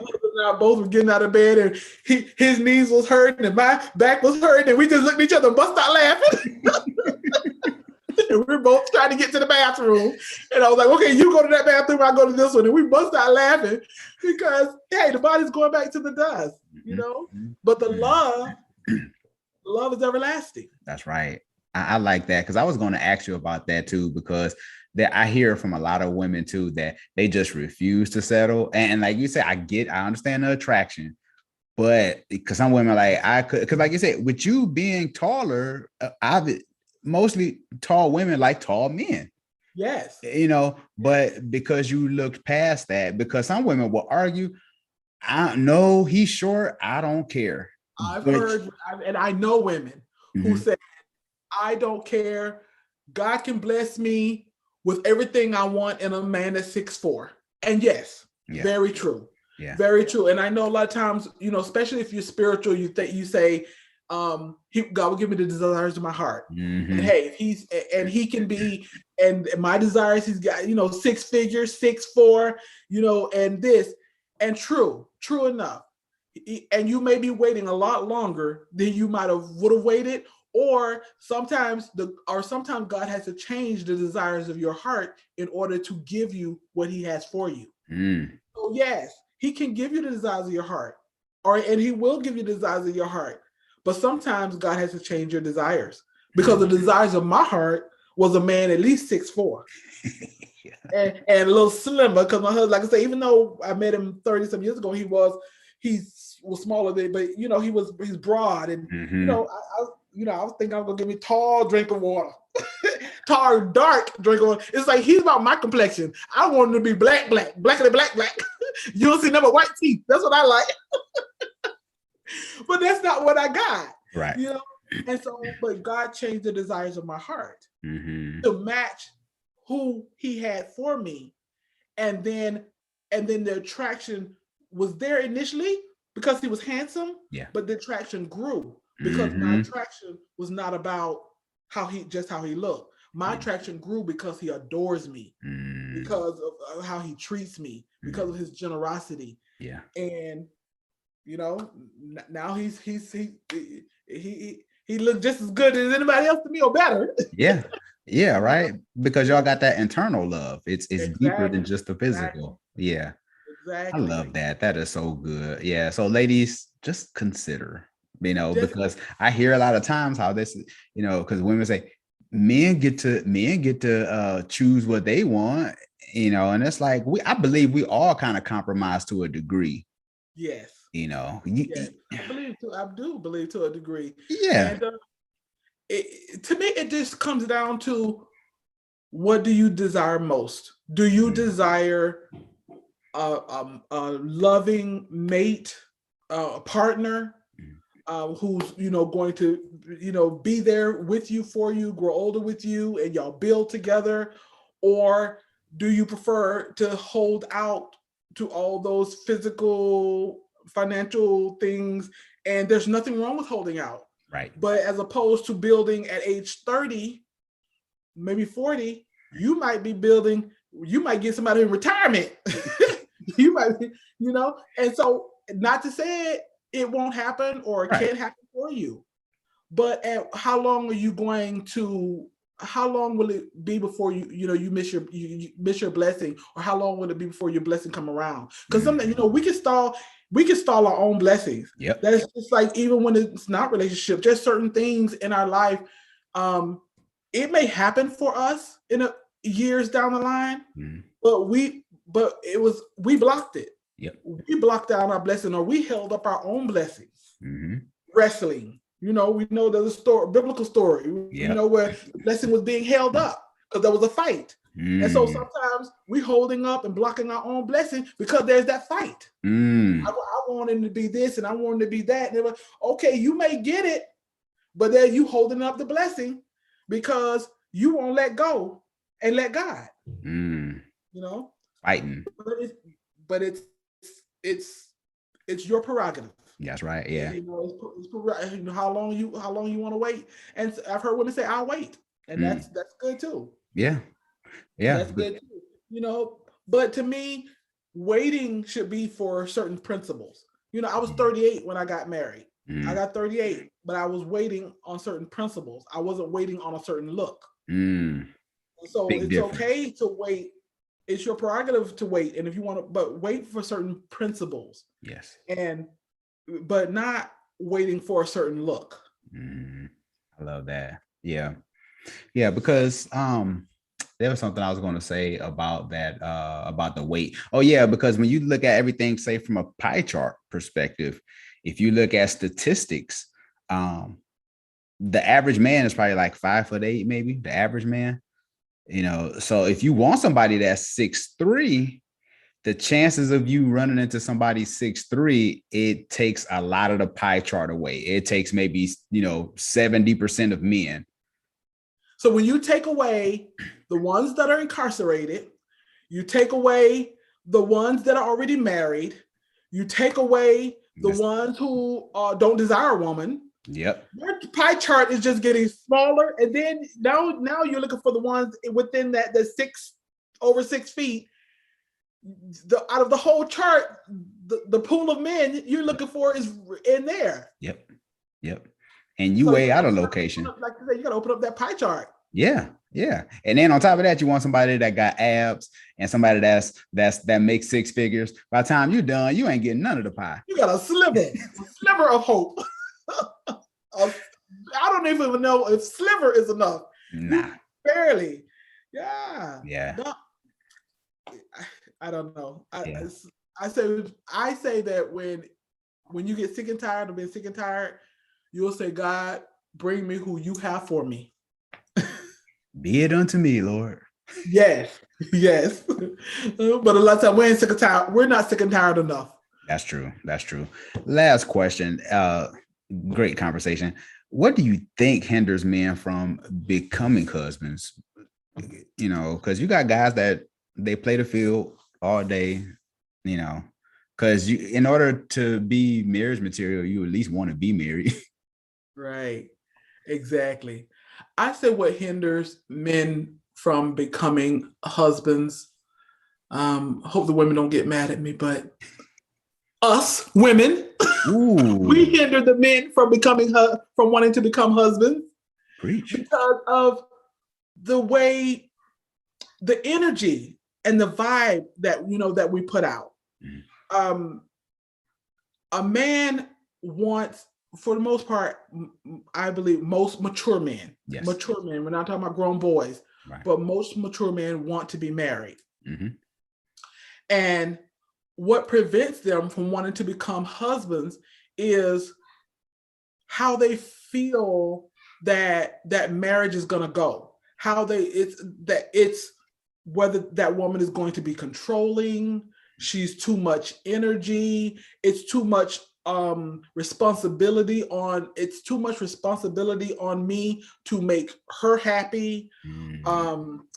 Yeah, it's feeling as if I got to be responsible for her joy, responsible for her happiness, responsible for her self-esteem, and we put too much responsibility on a man for our emotions, for our happiness. And we used to call marriage, like an institution. Yeah. Marriage is an institution. And I always say this, that a man doesn't want to feel like he's institutionalized.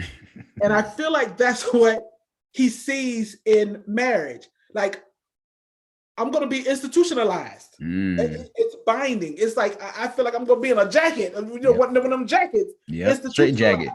And I think when a man meets a woman who makes him feel free, or thinks he's going to be free with her, and I don't mean free to cheat. Right, of course. Free to have sister wives. I don't mean free in that aspect. Right. But free emotionally. This woman is going to uplift me. She's going to encourage me, but she's going to be a partner. We're going to do this thing together. I'm not responsible for her, and she's not trying to be responsible for me.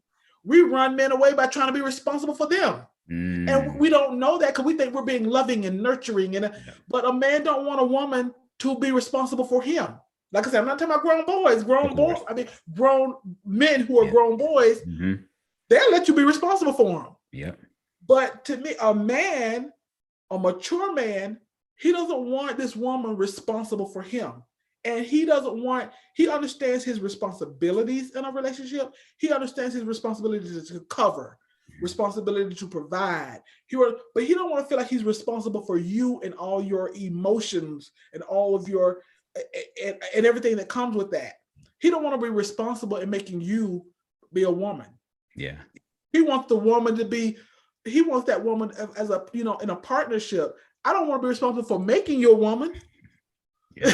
I don't want to be responsible for that. Yeah. So, I thought I was marrying a woman. I don't want to have to make a woman or build a woman. And I want to marry a wife, a woman who is a wife. Yeah.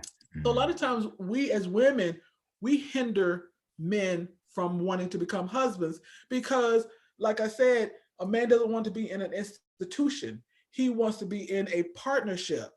And so if he Feels like being in this marriage is going to be like being in an institution, like I'm locked up, locked down. Yeah.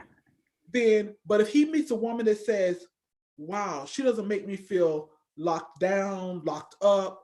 I'm free to be me. I'm free not to walk on eggshells. I'm free not to have to worry about stepping on. I don't have to build her up to, it's like we build each other up. Yes. Yeah. But I don't know if you've seen that or experienced that, or other men have talked about that, but he has to expend so much energy building her up. I've been there. Yeah. Yeah. Yeah. So we hinder men from wanting to be husbands. That's good. Yeah. This might go viral. You might catch a heat for this. We're doing, and we're gonna have some people mad. We have some people mad at me, but that's okay. They're gonna be in the comment section after they see this one. And this is the thing: it's always single mad women who say, "Why we got to do this? Yeah. Why we got to change? Why we got to?" Because God has built us that men need us. God says, God had them created Adam and gave him everything, and there was still one thing missing. That Adam needed, and it was a woman. Yep. And so God has built, it's been like that from the beginning of time. That's why God has, but we don't realize that. We don't realize that that this is what God has placed in, this is what God has given, he's placed in us for you all. Yes. And so we are the ones who, I don't want to use that word, does not control, but we're the ones who are instrumental in, exactly. And so we're all, you know, sometimes single women sometimes have the toughest time getting them to have a mind change, because they say, why we have to do this? Why we have to do this? Why do I have to make him feel this way? Or what? Yeah. It's reciprocal. Believe me, if you make him feel that way, you're going to get what you want. And if you're not getting what you want, move on. He's not the one. That's right. He's not the one. But you're going to eventually come in, you're going to eventually connect with the one that what you give him, you're going to get back major. Easy. Yeah. So yeah, if you are being you know, you want to move on, and that's cool, but just know when you go back to that pie chart, you're gonna have that little sliver hole. Little sliver. Very sliver. I mean, less than a sliver. Less than a sliver. Yeah. Because we're taking away all of our, you know, all of our options by, you know, telling God what we want. Yep. What if we listened and said, God, give me who you want, and mean it with all sincerity. But we so busy telling God what we want. I want him to be tall, dark, handsome, 6-figure, this, that, you know, I want all of this thing. And what about listening to what God wants to give us? Yeah. I want a man with no kids, and you in your 30s talking about you want a man with no kids. Exactly. He's going to come with some stuff. Yeah, right. Yeah. You got your stuff. He's got his stuff. You know? Yeah. But long as he is showing you that he's wanting to learn, change, grow, and he wants to partner with you and grow with you and learn with you and change with you, and it's reciprocal. Yes. And you can't worry about all the stuff that was on your list. Yes. Amen.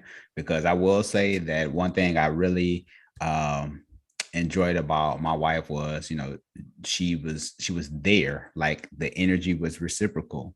Yes. You know I'm saying, we had the mutual interest and always wanting to have those conversations. And that's why I was like, you know what?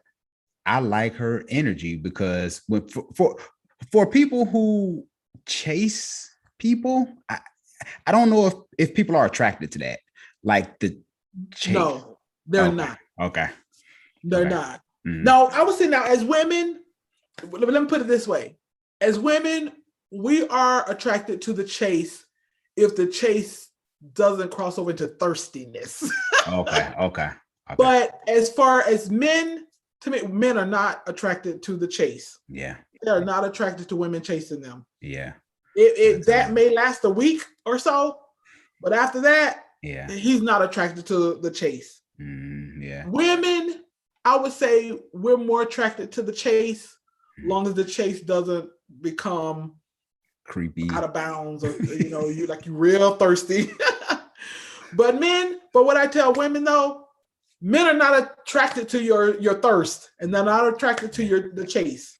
As a matter of fact, not only are they not attracted, you're repelling them. You know, they lose interest. They lose interest if you do too much chasing, because now you're starting to be like institutionalized again. Locking them, trying to lock them down, and you're trying to lock me down. And that's why a lot of men don't seem to want to be married, because, like, again, I said seem to want to be married, is because they don't want to be locked down. And when I say that, I don't mean that they want to date all these other women, but it's like you're restricting my freedom. I got to explain to you everything minute by minute, where I was, what I was doing, why I called you back 10 minutes later than I said, or, you know, it's now I feel locked down and locked in, and it's institutionalized. I'm not free to express myself. I'm not free to, just to be me. Yeah. Because we're trying to make you we trying to make you into the man we want to marry. Yeah. Oh my God. Yeah. And that's why it's important to know your attachment style too. You know, are you an avoidant? Are you secure? Are you anxious? You know, because if you're anxious type, you're always going to be trying to text, what you doing? Where you at? You know, you're just anxious. You're always worried about everything, you know, so you need to know your attachment style, that whole thing. Exactly. So, Exactly. Deidre, Exactly. Now, if you meet somebody with the same attachment style and that's cool with them, yep, that's cool. Yeah. If you meet someone with a different type of attachment style, you're running them the other way. Yes. Yeah.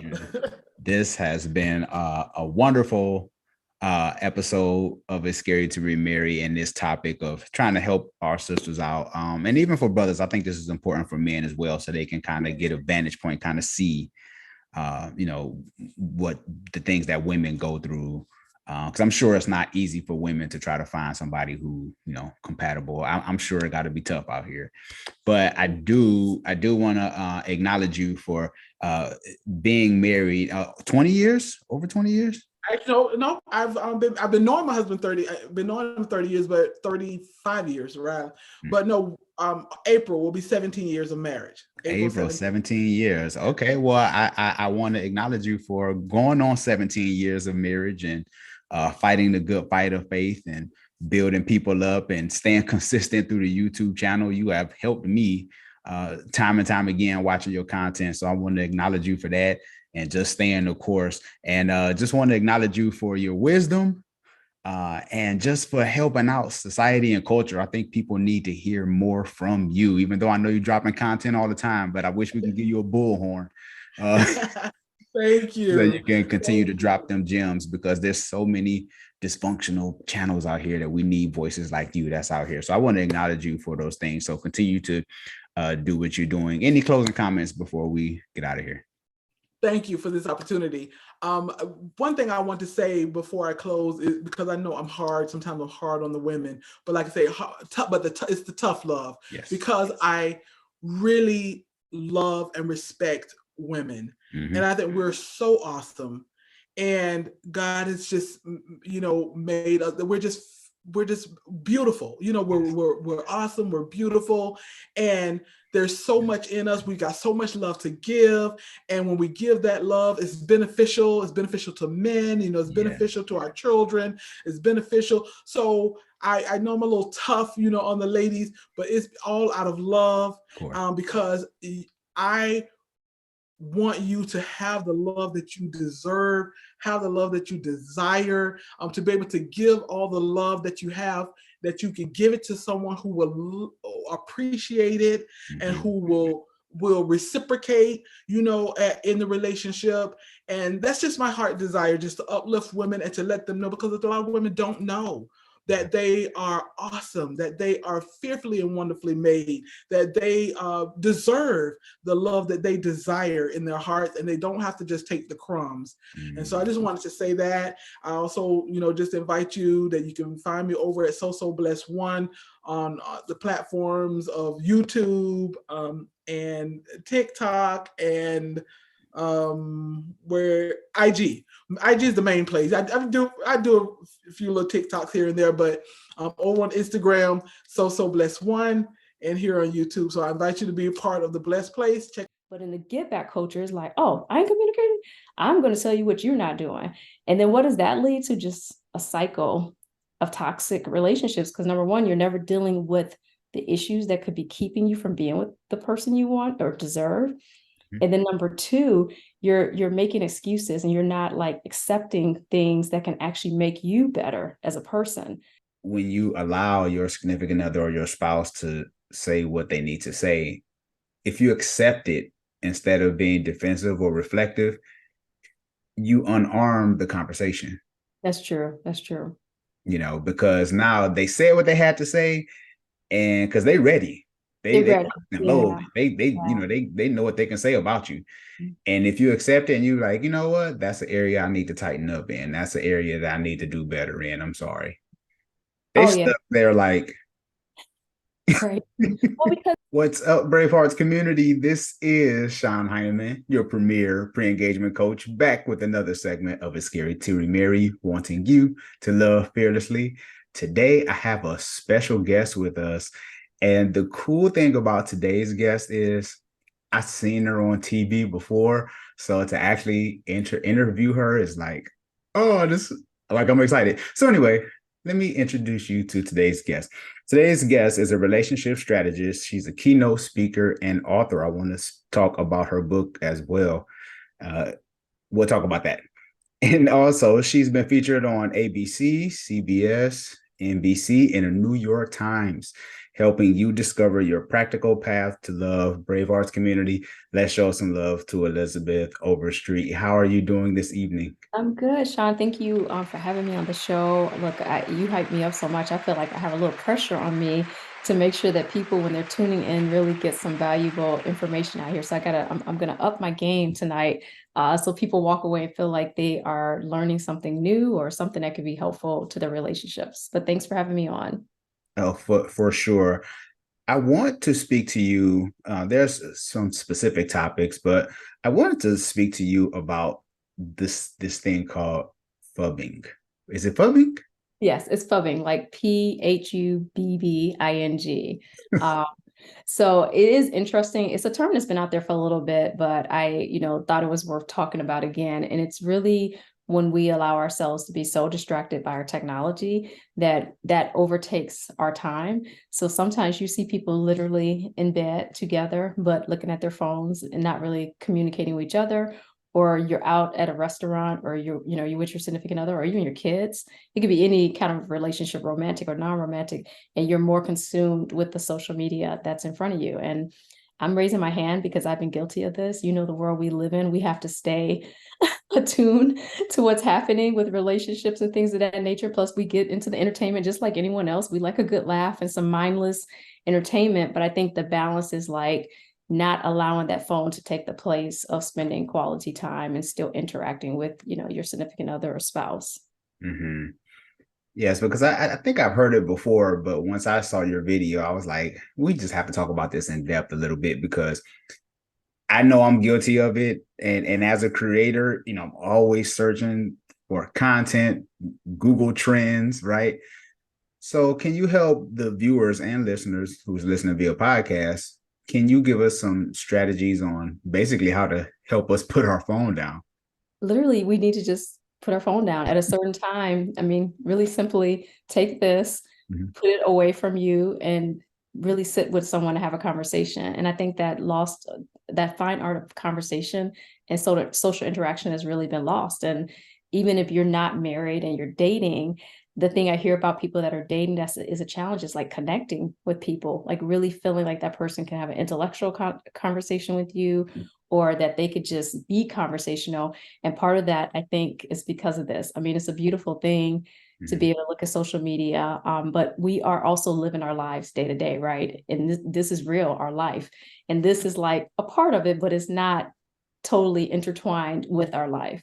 So I think just, finding that balance of saying, okay, I'm going to because you and I are creators, and it's true. We're always looking for things, and things are like coming across. We're like, oh, and I know if I have a feeling you're like, oh, that's a good one. I got to make sure I save that, talk about that with the, people that follow me or, on my platform. But I think just having some cutoff times, like, okay, at this time each night, I'm going to shut down I'm going to take my phone and put it away from me. And I think also people will find that they're a little more relaxed, because each time we are engaging in social media, we know that it is tripping up our endorphins and our cortisol levels, not less necessarily stressing us out, but just getting us a little more hyped. And sometimes that's why we're fidgety too at night. So it's not just good for your relationships, it's actually good for your mental well-being as well. Mm-hmm. Yeah, I agree, because there was a time when I had a analog, I don't know if you call it analog clock, a little digital clock I had in my room. And this was probably about 2 years ago. And I kept my phone in the kitchen, and I would wake up to my alarm clock instead of having my phone in the room. And it's just always that wanting to check when you have your phone in the room, Right. especially if you're using it for an alarm. It's just like, Okay. It's automatic. And another thing I do is like, I don't allow notifications. Like you can shut down notifications. And I think that helps a lot because it almost teaches you to break up your concentration. We don't talk about that enough, which is changing the way our brain is constructed.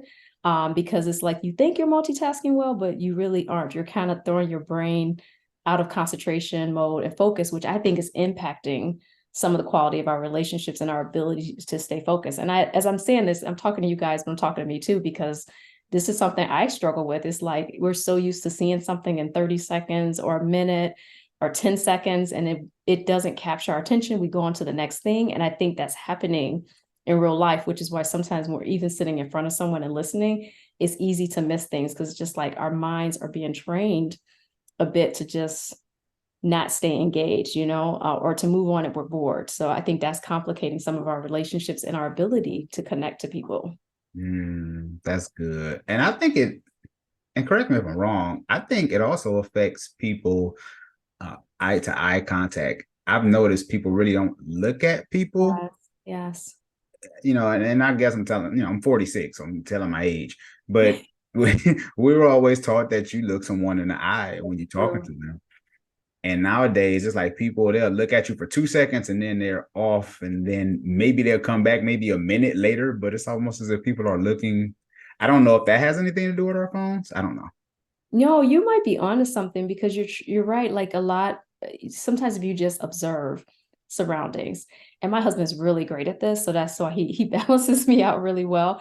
I kind of have turned him on to social media. He was not really even looking at social media. He's not obsessed with it. He knows how to balance it more. But one thing he would just be like, look around you, like look up. And I think about when you're in a room or you're in a restaurant or you're somewhere and you're looking at people, most people are like this. So we are conditioning ourselves to look down. And you're right. I grew up like that too, where it was like, hey, when you're talking to someone, you look them in the eye, you make eye contact. And unfortunately, I feel like some of that is being lost a little bit.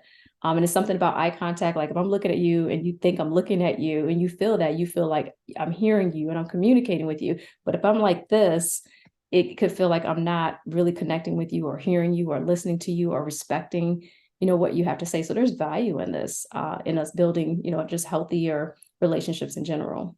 Mm-hmm, mm-hmm. And there's one last thing I want to ask about this. How do you feel about when people are on dates, especially on first dates, right? Do you think people should just keep their phones in a car, or do you think it's inappropriate to like be on your phone on a first I date? think like keeping your phone on you is okay because maybe that date may go wrong or something may come up just for a safety perspective. Like maybe you're going to meet someone for the first time and you want your family or someone to know where you're at. And so you're just kind of keeping that phone there just to be safe. I think that's okay. Mm-hmm. But I do think, yes, you should put it away. Like it should not be something that's part of that date. It shouldn't be like a date of 4, your 2 phones and the 2 people. It should be a date of 2 with your phones put away. So I think there is value because I know like talking to a lot of people that I coach that online dating is exhausting people because there's such a pressure. Like I think first you're texting, then you're corresponding with the person, then you finally get to go on a date, and there's so much pressure for you to feel some connection or something like that. So people have lost even a sense of like how it takes time to build that connection. So I think like removing other things like a phone in that instance can give you a better sense of like, okay, do I feel that this person can socialize with me? Do I feel like I can socialize with them? And it teaches you to be a better conversationalist, which I think helps you to get to the right person, of who connects with you on that level. So yeah, I agree with you. Put it away could be a really good way to just date more with intention, right? And more awareness of both parties, yourself and the other person. Mm-hmm. I agree. I want to speak to you about get back culture. And how is it shaking up relationships? Can you explain get back culture? I think one thing that really frustrates me, why I was really happy to see your content, Scary to Remarry, is that you don't just focus on one side of the equation. And I've been told this like for many years as a relationship coach, Elizabeth, you need to just focus on women or men. But my argument has always been that it takes men and women to have a relationship, and there's accountability that should be shared on both sides. So when I was doing a video on get back culture, what I'm observing is that everything, not everything, but many things that are out there and promoted around relationships is very one-sided and one-dimensional. And what I mean by that is like, it'll say, hey, women don't trust men because of this. And I'll post it because I want to see like, what do women think? But then I challenge people to say, when we think about trust, it involves two people. So if we're being honest, trust is not so much always about gender, but it's about people and their personalities, their qualities, their moral compass. And so I want people to get off of like, is this person's fault all the time? But I want them to focus more on themselves first, because that's the foundation of the relationships they're going into. And then secondly, of course, you're going to look at the other person. That's a no-brainer. But I think what happens is a lot of times is more like I see blame, like all men do this, all women do this. Men don't understand me in this way. Women don't understand me in that way. And there's so much like infighting and angst that there's not communication happening on both sides, but both sides are feeling similar things. And I'm so fortunate because I get to coach men and women. So it's like, I hear similar things from men, just like I hear from women. I want someone who can intellectually stimulate me. I hear that from men and women. I want someone I can trust. I hear that from men and women. I want someone that like, if they're loyal, if I'm loyal to them, they're not going to like take advantage of that or take that loyalty or kindness for weakness. I want someone I could be in a committed relationship with. And I think sometimes why we get bitter or frustrated in relationships, is because it's on us a lot of times. When we look back, when we really get more maturity around how we choose people and we look back, we realize we had a lot more control of those situations. And we were often choosing people who weren't compatible or who weren't suitable or mature, but we were hoping to make them what we wanted. And that's the conversation. I think that's why I want to get to the self-accountability, because it's like, when you look at it, there's a pattern to how we date, and we just have dating blind spots and relationship blind spots. Even you and I are married, and we know, like, even in a marriage, you constantly are working on certain things together and separately. So there's the interdependence and the independent part, right, of that relationship, that you have to cohesively come together and meld things together. So that's the get back culture. And I always joke, like, the get back culture is like people not willing to just sit there and hear people without being defensive. So that's the other part of it. Like, own your stuff. If you're hearing a pattern of three is always my variable, 3 or more times you're hearing, you know what, you're a little cold, or you need to be a little less selfish, or you're not communicating well. Those are areas of opportunity for you to develop those areas. But in the get back culture, is like, oh, I ain't communicating. I'm going to tell you what you're not doing. And then what does that lead to? Just a cycle of toxic relationships. Because number one, you're never dealing with the issues that could be keeping you from being with the person you want or deserve. And then number two, you're making excuses, and you're not like accepting things that can actually make you better as a person. So I think there is some truth in constructive criticism. And I think there is also the willingness to be humble and listen, at least, and receive, as opposed to merely jumping in to defend. I think that kills a lot of relationships. Mm-hmm. I agree, because the defensive-ness it's a killer. Dr. John Gottman talks about defensiveness a lot. So, and how it takes couples in this cycle. It's like the 4 horsemen. I think, yes, how people like stonewall or they get defensive. And so eventually over time, it just shuts down the communication. And then that's what causes the relationship to people to grow apart, because it's just like, I can't talk to you. I can't express how I feel to you without you coming in and like not accepting it or having a reason or a rationale each time. And it's not to say, like, sometimes it's a saying, sometimes you're right, sometimes your partner's right. Sometimes you're both right, sometimes you're both wrong. So truth is always somewhere in between, but there is usually truth in what people are saying, especially if it's something they consistently, are expressing to you. Mm-hmm. Yeah, because there's times, I know in my last marriage, I was really defensive.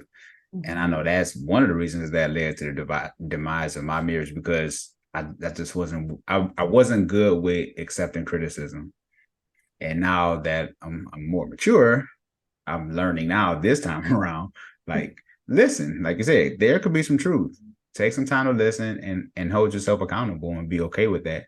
And you get to change that dance too. It's the dance that the same thing that just keeps happening and happening. So who's going to break the dance? Who's going to create a new Right. step? You know, that whole kind of thing. But you never really can get to another level in your relationship if it's the same thing over and over. Yeah, I love what you said because, like, this is my second marriage. I'm gonna be very, open and honest with your audience. I've been single. I've been, married before. I dated a single parent. I've been through it all.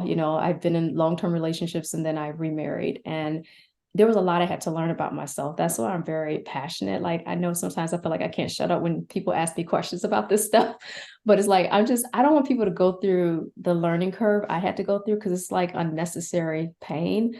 I just think there's so much value in just like building self-awareness or getting the help you need to build the self-awareness, breaking generational curses that exist in a lot of families, of unhealthy relationships and toxic relationship behaviors, breaking them in yourself. There's just such a power in that. And so that's why I really focus on people first having self-accountability, the self-love. And everyone wants to talk about the pretty parts of self-love, but there's a lot of ugly, like there's the shadow side, the shadow work you have to do, meaning the things you have to develop awareness around where it's a challenge for you. So for me, I used to be the person that'd be like, well, I don't know why this isn't working. And I was not making good decisions. Let's just say this. This is no knock against anyone I dated, but I just wasn't making decisions to pick people to give me what I know I wanted and needed. I was making excuses for it. I was not, open to exploring, thinking about like, okay, this is not, you've been down this road, but you keep doing this. Like I had to break those behaviors. I was an avoidant person. I didn't, when I had a disagreement, I just would like shut down, go within myself. I had to come to a recognition that does not help. It's not healthy because it stays here and it builds up and it comes out in different ways. So I just think I love what you said about like, look, I didn't like to hear criticism because no one does. No one wants anyone to like tell them they're doing something wrong. Like that's just human nature. But when you can receive it and then when you learn to communicate it in a loving way, that is a totally different relationship. So you probably like feel now like, wow, I get it now. There's some things now that I don't take it to heart as much because it's going to help our relationship be better. So I think looking at it from the lens of helping you to be a better person and helping the relationship to be better is the lens to look at it from. And if you kind of approach it that way, you'll see the quality of your, communication will improve and you'll see that you could actually work through these situations and come back and rebound as a couple and not like tear each other up, right? When you're having these discussions on touchy topics that aren't comfortable to talk about. Yes, because Lord knows I've had those uncomfortable conversations. I know, right? It's like, especially when it's about you. But I realized too that when you allow your significant other or your spouse to say what they need to say, if you accept it instead of being defensive or reflective, you unarm the conversation. That's true. Because now they said what they had to say, and because they're ready. They ready. Load. They know what they can say about you. And if you accept it and you're like, you know what, that's an area I need to tighten up in. That's an area that I need to do better in. I'm sorry. They're like, right. Well, because I think what happens in our relationships, the reason A, we hold things back, or B, we avoid, or C, we're defensive, is maybe, we had situations where we felt like we couldn't communicate, or it escalated so much to a level, it made us, completely uncomfortable. Or maybe some people grew up in homes where they saw very violent situations with their parents or caregivers, who didn't know how to manage conflict resolution, right? So whenever it happens, for some people, it's literally a trauma response to like go within themselves, or a trauma response to be like, I'm gone. I don't want to talk anymore. Or for some people who are used to fighting or seeing that fighting, to fight. So that's why when you're right, when someone's telling you something and you just sit there and say, okay, it's like, that's the first level of it coming down, because people they do have a play of how they think an argument's going to play out. And when it doesn't, it's like foreign to them at first. And then sometimes they're like, what's wrong with you? Do you love me? Because they're used to fighting a different way. And then they get to a point, they're like, wait a minute, this feels kind of good to like have a healthy, to have healthy friction, I call it, or a disagreement, but to still walk away feeling like we're good. Like we don't agree on that, but we can figure that out, or we may not figure that out. We may agree to agree. We may disagree. We may reach an impasse. So I think all of that is just valuable to help the relationship to grow. Yeah. Yeah. Because I tell my clients too that they're like, why they don't listen to me, or why they're not responding to me, or why they feel like they have to walk on eggshells. They won't tell me anything. And I say, because that's the dance that you've created. You have trained your spouse or significant other to respond to you in that way. So they're already locked and loaded in what they want to say, or they used to shutting down, because that's how you trained your communication. I wanted to speak to you about, there was a post that you had on Twitter that I loved. You said this in reference to long-term relationships. Even though you love your significant other, you may still wonder at times if there is someone better out there. The grass may seem greener, but everyone has weeds in their grass. Can you talk about that, please? Yeah, man, I've been having some really interesting, I never divulge like who my clients are or anything like that, but I think we could learn from some of these scenarios. But I think there are people that sometimes get in relationships and then actually the relationship is going well, but to them, well is boring because we are taught to look for excitement and sparks, and that does exist in a relationship. But I do think sometimes you get to a point where it could be pretty much like you're like going through your emotions and it just feels good. There's nothing bad happening or jarring, but there's nothing exciting happening. And that's where you have to kind of find ways to constantly reconnect, create that, that connection with your partner, do new things together and so forth. But I think there are trends. There are trends of people moving towards polyamorous relationships. There are trends of people having open marriages. There are trends of people being like, you know what? This person over here, I just feel like I connect with them. Like I talk to them and they may not mean for it to happen, but then over time they build this, camaraderie or this relationship with them emotionally. And they're like, I think this is better. But then what we've seen, like, it's interesting. If you look at first marriage statistics, I'm sure you looked at this, like 50% of first marriages end in divorce, right? When it gets to second marriage, it gets up to like 66%, I think, or 67%. In divorce. Then when it gets to the third, I think it's at like 75%. So what that tells me is that people, and I think too, no judgment on like marriage and divorce, because sometimes we think something is one thing, you get in it is something else. That happens. Sometimes you really try, but it's not a good, relationship to be in. So I'm not knocking those scenarios, but I think what I am asking people to think about is like, sometimes we think, okay, it's going to get better. And then people go to what they think is better, but then there's something else they didn't anticipate would come with that situation. So I just think you have to be realistic and know that no matter who you're with, even when you love someone and you're into them, there's just going to be difficult or challenging moments in every relationship. And I don't think we talk about that enough on social media. I always say the highlights of people's life. We don't see the lowlights too much. And the lowlights meaning the more difficult, challenging periods. We see more like, oh, we're in this wonderful vacation, but we don't see what may have happened before they took that picture or after they took that picture. It's like a snapshot in time and just a moment in time. And I think we grab onto these images and we grab onto like what we feel or sense or think a relationship would be. But the reality is a relationship would be beautiful. It could be boring. It could be murky at times. It could be all of those things because that's a relationship. You're on this ship with this person. They got their cargo, you got your cargo. And sometimes that cargo is colliding. Sometimes that ship is lopsided. Sometimes you're on turbulent waters and sometimes you're like just sailing, smooth sailing. Everything's great.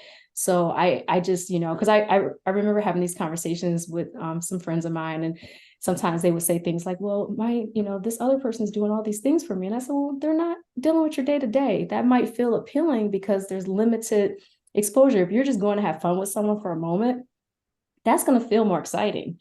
But if you take away what you have and then like you go there and you're there more consistently, there's going to be things you identify that you're like, ooh, I don't know if I like this, or I don't know if this is my thing, because that's just human nature. So long story short, I just encourage people to realize like there's always going to be something that you're dealing with, regardless of who you were with or, how it may appear initially. Yeah, because we all have our stuff, right? We all have, our little baggage. Some people have sandwich bag size issues. Some people have garbage bag size issues. I love that. I love You that. I heard that one. That's good. Yeah, it just depends on what you're willing to carry, or at least help carry. How do you feel? And this is not in my notes, and as I heard you talk, so I want to know. So this is like uncut. How do you feel about polyamorous relationships? And the reason I asked you is because there was, somebody famous said it. I can't remember, but they were saying that because there's so many lack of quote unquote good men, that it's almost better that you be in a polyamorous relationship, if that's the correct term. That way the kids have a covering, they have a man, they have stability and all these other different things. And I'm just kind of taking pieces of that. But Yeah. like, how do you feel about that whole narrative? So I feel like when people come to me and they talk about opening up their relationship, that the first thing I say was, what's going on in your relationship? Like, why do you want to open up your relationship? And a lot of times when I dig beneath the surface and they dig beneath the surface, it's not that they may make a decision to go, say yes or no, but a lot of times it's things they're not dealing with within the relationship. So I feel like the open relationship thing, number one, like, are you doing it because this is just you saying, hey, I really don't want to be tied down, I don't want to be committed, and this is the only way I can be in a relationship, because you're kind of wanting the benefits of a relationship, but you're involving multiple people. So it's like, that's one piece of it. Number two, people struggle with themselves, like with two people. And I'm not saying one way is better or not, but now you're going to bring in another person, then another person, now you're going to bring in children. When we think about kids and our lineage, the only thing I would say to people on it is like, I know you think this could be good for your kids, because some people do have these relationships and they feel like it works for them, but you are setting a precedent.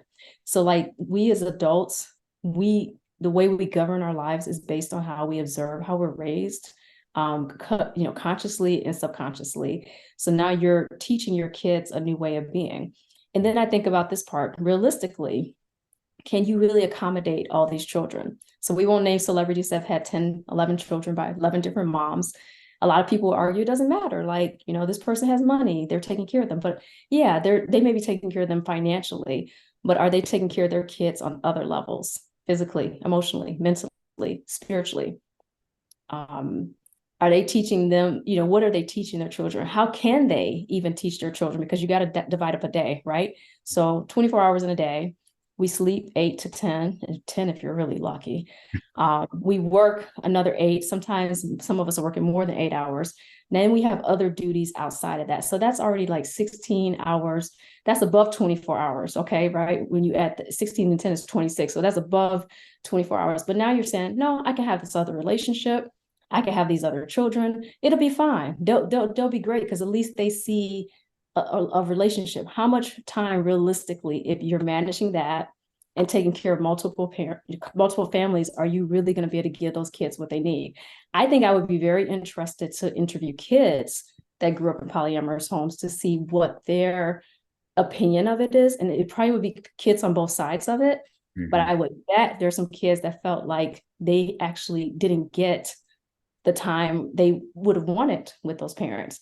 Because I think about myself as a parent with my, I co-parented with my ex-husband pretty successfully. Mm-hmm. But I think about how my daughter is still like, I wish I had more time. I wish I had this. And we only had each other. And at times I was a single parent struggling, right, mm-hmm. to make up that time. So now we're saying, okay, say I was, married at the time again, most of her life, because I was married the first part of her life and then divorced the second part. Mm-hmm. But say I had that, and then now there's another guy and some other people. Even though I would have brought this male figure in, it still would have been the same complaint, I think, from her, because he would have had to divide time between more than one family. So I don't think there's a short answer to it. I think people have different reasons they're justifying it now. I think some people kind of want both ends of it. And I think people just need to say that. And if they're saying that and people are okay with that, fine. But what I do find sometimes is that people have talked one party into it. And maybe that party went into it initially, but as they saw what it was, they really, at first it was fine. But then over time, they're like, no, I don't think I want this set up. Mm-hmm. So I think there's so many factors to take into consideration. Mm-hmm. And jealousy is real. Oh yeah, You yeah. know, jealousy is real. I know a lot of Anxiety. times people say they can cut off their feelings. I can Mhm. turn my feelings off, and yeah, but we're all human. You will run into that right person who you really like, and Yeah. I don't know if you can. That's the thing I think we don't talk about, like with the open relationship thing. Like people are like, I can keep it outside the home. I can do this, I can do this outside the house. But I also feel like there's a spiritual piece to this. Like when you do things out of order, it creates chaos. I know we may try to justify it from different reasons. I know this is not going to be a popular opinion, but when you do things out of order, there are things that result. So, like, if people are spiritual that are watching this, like, I think about Sarah and Abraham and how she got so desperate to give him a child. She was like, okay, you can go lay with this concubine and have this child. So then I think that was Ishmael, right? That came out of that union with the concubine and Abraham. But then you can see that was the beginning of open relationships. I'm sure there were others, but one that we were told a lot about. And she had resentment toward that child. She had resentment toward that concubine. She sent that concubine away because there was a discomfort in this woman being there and this child that reminded her of Abraham, right? And he loved his son and he was divided. I'm sure the whole time it was like, but you told me to do this. You said it would be okay. Yeah, But right. then in the end, it wasn't. And then when she had her own child, she's like, forget this, you got to Mhm. go. And Yep. so, and then God intervened and said, okay, you know what? This child came through Abraham's lineage, so I'm going to still give this child some blessings. But I think that's the division and rift we see of the history of how some of these relationships started, thinking like, okay, we could do this. We can kind of create our own value system of how we're going to have our relationship. But then in the end, the results are like marital strife, division of rifts in the family. There were some arguments going on because Abraham probably felt very divided, but yet he was told to I go know, do. right? And I'm sure Sarah was also emotionally frustrated because she was trying to do the right thing. Because during that time, a woman having a child was a big deal. That Mhm. was a large part of a woman's worth. Mhm. But in the end, it was out of order, and it continued to create contention. And Ishmael knew he wasn't loved by Sarah. So it's interesting, but like if you look at things historically, it kind of gives you a reference point of how people get ideas, I think, and then how the same things are happening. It's just different times. Yeah, because if you even looking throughout the Bible, and I tell people this because people are like, yeah, in biblical times they had a bunch of wives and all this other stuff. They try to justify it with that, but I'm like, give me one healthy marriage from any of those relationships. So a lot to go on, but like David's another example of that, and David, Bathsheba. right? And then if people are like, well, I could take you from Bible to natural. So I'm gonna take people from the Bible to natural.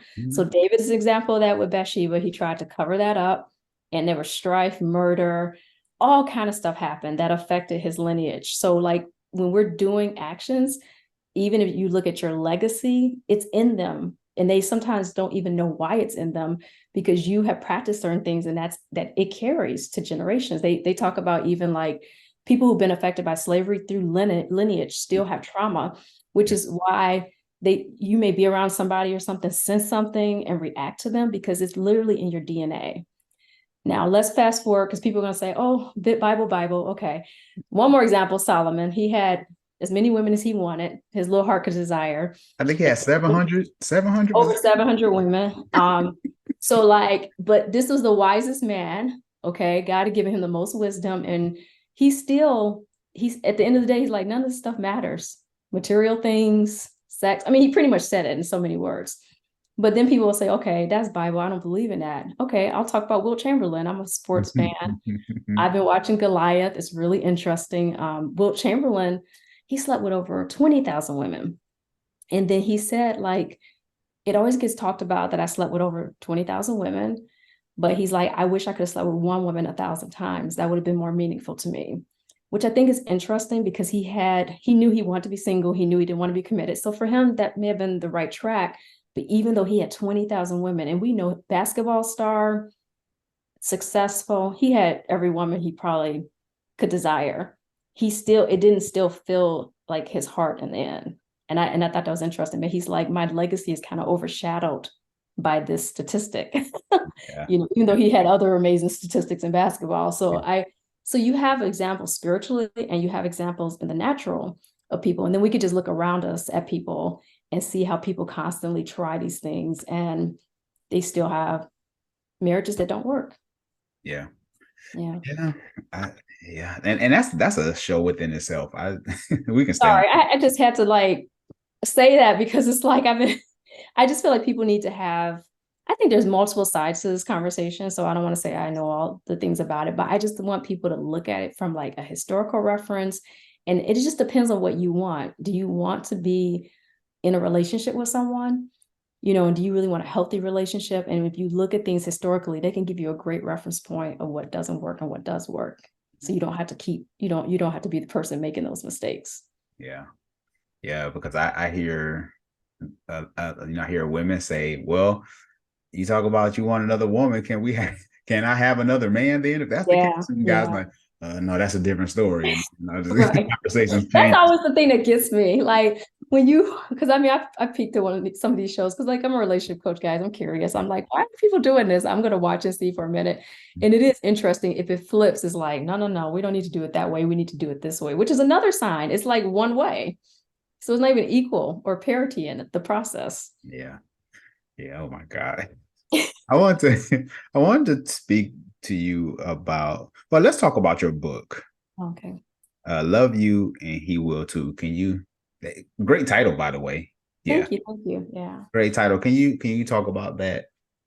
Yeah, so that book is really helping people create a roadmap for happy and healthy relationships. And I just feel like, again, there's a lot of fluff out here. And when you sometimes listen to some of the advice, no, not because there's some great relationship coaches out there like you, but some of the advice you could tell people haven't been there yet or had the experience. So that book is really a journey through you connecting back with yourself first, with you really understanding who you are, building self-awareness, just understanding like your blind spots, doing an inventory of your relationships, to understand like, okay, where are my gaps and really looking at those honestly, looking at how you were raised, looking at your, the things that affected you that you may not even think about. Because when I coach people, there's a lot of things that like, oh my God, I didn't draw that parallel because the hardest person to see is yourself because you're close to yourself, right? And you've probably been through this as a coach too. It's like you talk to people and you can see things because either you've experienced it or it's just easier it's like giving a friend advice. It's just easier to give a friend advice because you're not in that situation. But then when it's you're just stuck. You're like, I don't see an answer. So that book is really just about people getting answers and ideas around like who they are and what they want in a relationship, being realistic about what they want in a relationship and coming up with a game plan. And then I have a second book that's coming out soon. It's called Love Can Be Messy, but You Don't Have to Be. So that one's really deeper for like individuals and couples, things they can do to really create connection with each other, really roadmap how to get through conflict, things that we don't always talk about, really going more deeper into like some of the things that happen in a marriage and how to navigate those things. And then even if you're single, how to navigate being single and getting to a healthy relationship. Mm-hmm. Okay, let's jump into the bonus round. Now, these questions, there's no right or wrong answer. It's also excitement. You're like, yeah, real excited. Like, okay, let's get past this to the bonus. Well, because I don't want to give away too much of the book. And by the way, I want to make sure that the people get your books. I want to leave in the description below. I'll make sure I leave that below where people can purchase your book. And are you accepting pre-orders now for the book or? Not yet, but probably towards like the end of the year or early next year, I'll start putting some pre-orders up on my website. So just if people go to elizabethoverstreet.com, they can sign up for my mailing list. And then when that time comes, they'll be alerted about the new book. Oh, okay. Awesome. And then make sure that I stay connected with you as well, so I can help support that as well. Thanks. As fellow authors, I get it. It's blood, sweat, and tears, guys. You have no idea. And long nights of writing, you're just like, and very supportive spouses because they're like, okay, you're going to your writing cave again. I know, right? Oh my God. Yeah. We'll have author talk off the. Okay. Yeah, and I'll get started and we'll show them switch. Bonus round. What is the biggest mistake you see women make in relationships? I think misunderstanding the intention of men. So I feel like a lot of times a man is communicating to a woman a certain way or showing her certain actions, and a woman will perceive what he's doing based on her experiences or her hurt, versus leaning into curiosity and asking the man. And I have so many examples of that. But just like, a guy is doing the gesture. What's he doing? What is this about? There could be like almost a hesitancy to accept it, or almost a doubting of that behavior because it's not something they're used to. So it could be them actually missing out on seeing something that's actually a good gesture, a healthy gesture, but because of conditioning and experiences with relationships that weren't great, they don't see it or read it that way. Yeah, and I've heard that before, and I've even known women who they look back and they say that very thing. They look back over their life and they're like, "Oh my God," get that revelation. From seeing your parents' relationship, what did it teach you about marriage? Ooh, so I left this out in the beginning. I'm so fortunate because I come from a lot to multi-decade marital relationships that I was able to observe. So I think the signal I was getting as a kid and as a young adult was like, this is going to be easy, because my parents, they were together 57 years, grandparents 60 years, aunts and uncles 40 plus years. And so everyone that got married stayed together. But I think what my parents taught me is just the value of partnership. Like, they really had each other's back. And I saw my mom and dad both go through ups and downs together, but like they never gave up on each other. They always supported each other. They had very strong spiritual beliefs, which I think helped them, because sometimes you need something bigger than just the two of you. Yes. I watched them pray together each day. They would discuss scripture together each day. They would, when they had conflict, sometimes they get a little heated, but there was never any violence. They would take it to the room. So they were teaching us like, yeah, there's conflict here. You're hearing parts of it, but we're resolving it. And I would see love on the other side of the conflict. So like, I never saw where, my dad just left the house and didn't come back, or my dad stayed on the couch, little things. He didn't stay on the couch. He was always in the bedroom with my mom. Like, so all of those things were modeling to me like, okay, you can fight, but still love each other. You can disagree, but come back and resolve things.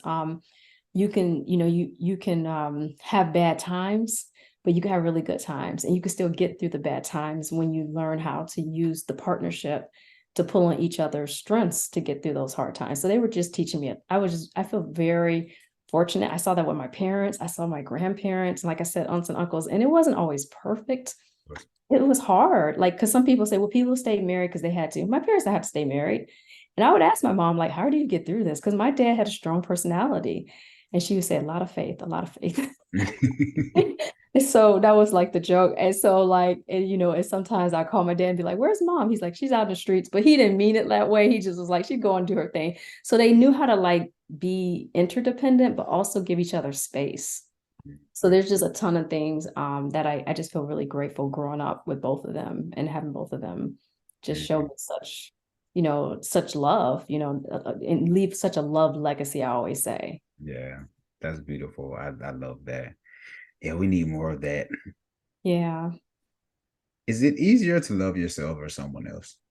Ooh, I actually think someone else sometimes. Mm. I think that's why sometimes there's a disconnect in relationships, because you'll listen to people and they'll be like, I poured everything into this person. And then when it's themselves, they're harder on themselves, or they may not give themselves that same like unconditional love that they would give someone else. Yeah. So how does that look in your own personal life? As far as the self-love versus the love in the relationship? Yeah, like where do you find yourself, or like where did you get the revelation of, like where do you stand with that person? I think it's a pendulum. Like, I think I'm always working on self-love because I'm very achievement oriented. I'm very self-critical because there's things I want to do and I feel like there's not enough time, and I have this impatience toward doing these things. So I could be very hard on myself. But I think I'm constantly learning how to give myself grace, and just being quite transparent. Like, this week was a rough week, and I was like, I'm so tired and I don't know if I can get through it. But then we're talking tonight, and I'm remembering like, man, this is what I love doing. is sharing with people about love. Like it really fills my cup. So even in having those hard moments, it was funny. I was talking to my mentor. My mentor's like, "You'll be fine. You got this." Because I was like, "I got to do an interview. I want to give good energy to Sean." And my mentor's pumping me up. "You got this. You're gonna do it." You need people like that in your corner too. But to answer your question, yeah, I think it's a pendulum swing of like sometimes I'm doing a great job of self-love and sometimes I have to keep working at it. And I think I want people out there to know that like it's a continuous effort in relationships, in the relationship with yourself and others. It doesn't stop, it changes and shifts. And then I think there's times I'm putting more love into my husband. I think that happens too. Yeah. And sometimes I'm like, man, okay, where's my return? No, I'm joking. He's actually really good to me too, but it's like sometimes, but in a relationship, realistically, there are times you're like, man, okay, come on now. And that's normal. But I think what I'm learning to do is communicate. And I would say to people out there, women and men, like finding your voice and advocating, that's a part of exercising self-love, because you're acknowledging, I feel pain, or I feel like I need this from you. So I'm being better about communicating to, my needs with my husband. And he does that with me too. And sometimes it's touchy topics and it's not always easy because we both have history of how we've had relationships and how that turns out. Right. But we just continue to put one foot, ahead of the other and keep working through it. Yeah. Oh no, I get it. I totally agree. Like you said, that work in progress. Mm-hmm. And I think we need to normalize that, like a work in progress. Totally. A lot of times we talk about like healed, like I'm healed. And then people think they get in this relationship and they're like, I thought you said you were healed. This was easy. Healing is continual. Yes. I mean, like, because, my thing is like you change from your 20s to your 30s to your 40s to your 50s. Things are happening in your life that change who you are. So all of that, guess what, has an effect on the way you view yourself and the way you operate in your relationship. So you have to give yourself grace and know that some moments are going to be stickier than other moments. Sure. Wow. Well, Elizabeth, this has been a phenomenal episode. Let everyone know how they can get in touch with you, how they can buy your books, how they can get coaching with you. Give us all that good stuff. So people can visit my website at elizabethoverstreet.com, and it's just like it sounds, Overstreet. Yes, I was teased for that name back in the day when I was younger. Everyone had the same corny joke, but yes, elizabethoverstreet.com. You could go there to learn more about me. If you want to just sign up to book a consultation, I do talk to people initially just to see if it's a good fit.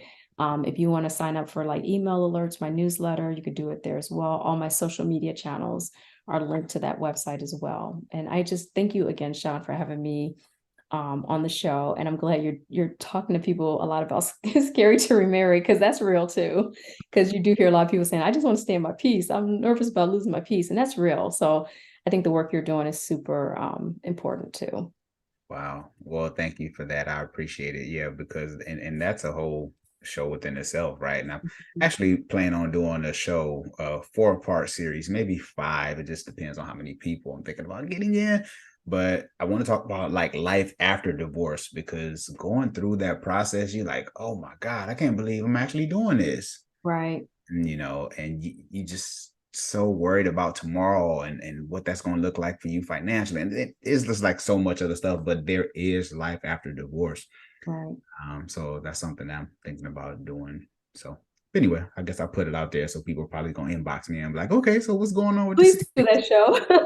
Right. Well, there is, I've been through divorce before, and it is really hard decision to make. It's not easy, and it's hard process to reset and rebuild, and to take, to have to do things you're not used to doing on your own again. It is a lot to it, but there is light at the end of the tunnel. There's so much learning that comes out of it, and you get to know yourself again. That's a part of it too, that self-discovery, and there's a way to do it the right way. So I think that would be a great show to do.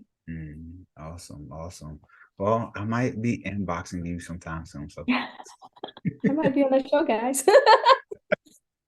Our story, and a lot of times our pain, the messiness of our story that we want to keep hidden, those are the parts that can really help other people. And so I think that when we put ourselves out there, and especially when we put ourselves out there in any type of position where we're either in a leadership position, a coaching position, a teaching position, or just like an influential position, we owe it to the people who we say we want to help to really help them even when we're hurting. I know now, I am very confident that the marriage I am in is a marriage that God set up for me to be in. And even with me knowing that, even with me being madly in love with my man, even with all of that, it is still hard work. It is not, and it's not hard work because of anything other than life is just life. It's hard work because I am realizing something new about myself every single day. At this big age, I'm almost 40. My husband just turned 40. And at his big age, he's still realizing and learning things about himself every day. And so here we are, two individuals on our individual paths, trying prayerfully to keep our paths in alignment. That is not easy. And I'm talking about two people who want to do it, two people who are in it, two people who are dedicated, two people who are invested, and it's still not easy. And so I see every single day why the divorce rate is what it is. I see it every day. And then you add in kids in the mix, and baby, the decisions that you got to make on a daily basis, it is overwhelming and unbearable at times. What is the biggest mistake you see men make when it comes to dating? Being too pressed to have sex. They need to relax. Biggest turnoff in the whole world. Any woman ever will agree with that. Just relax. Today's guest is a mom, a wife, has been featured on Essence Magazine, Huffington Post, Tom Joyner Morning Show, and the host of Girl Stop Playing podcast. I found her content on YouTube one day, and I was hooked. And I remember one day someone was asking me, just like, why are you listening to Girl Stop Playing Pod? And I'm like, because I need to know more about my wife. I need to know more about women and understanding, So I think it's important that we take time to understand the opposite sex. And I've learned so much from watching her podcast, Bravehearts Community. Let's show some love to Coriel Mallard. How are you doing this evening, Coriel? I am amazing. Bedtime went smooth. Hopefully you won't hear my babies in the background. So I am good over here. I'm excited to be here. And thank you so much for the kind words. I appreciate it. Yes, for sure. I try to comment on the content as much as I can, but I'll be at work. So anyway, it's appreciated. For sure. I want to jump into this topic of just having this real conversation about marriage because, with social media and Instagram and everybody's doing it for the gram and everything is just so beautiful on social media when it comes to marriage. But I want to have these real conversations. And how long have you been married now, Coriel? So I got married January 1st, 2021. So it'll be 4 years next month. 4 years. All right. 4 years. Well, do you want to jump into the questions or you want to take this question on the live? No, let's go. We can go whichever way you want to go. I'm here for you, for the audience, for everybody. So whatever y'all need, I'm an open book. Awesome, for sure. So the question is, how do you detach from comments and questions that are in a generally statement, but not personalized to you, the person who is being questioned? How do I detach from questions when I'm hosting my pod, or? I believe so. Maybe when you post in your pod, I believe. So I detach. Well, I don't know that I detach from questions. I detach from comments because people's opinions about me is none of my business. I say that and it sounds good, but I still get in my feelings sometimes. But the way that I would say that I do detach from comments would be to know that people's opinions are literally just that, and that someone's opinion of me is not associated with my identity or my opinion of myself. So I hope that answered your question, but I don't necessarily detach from questions. But the commentary, yes, I think it's necessary sometimes to detach. Yes, for sure. Did that take a while for you to detach yourself from comments, or was that something that you had to work on, or? It's a journey. I'm still on the journey.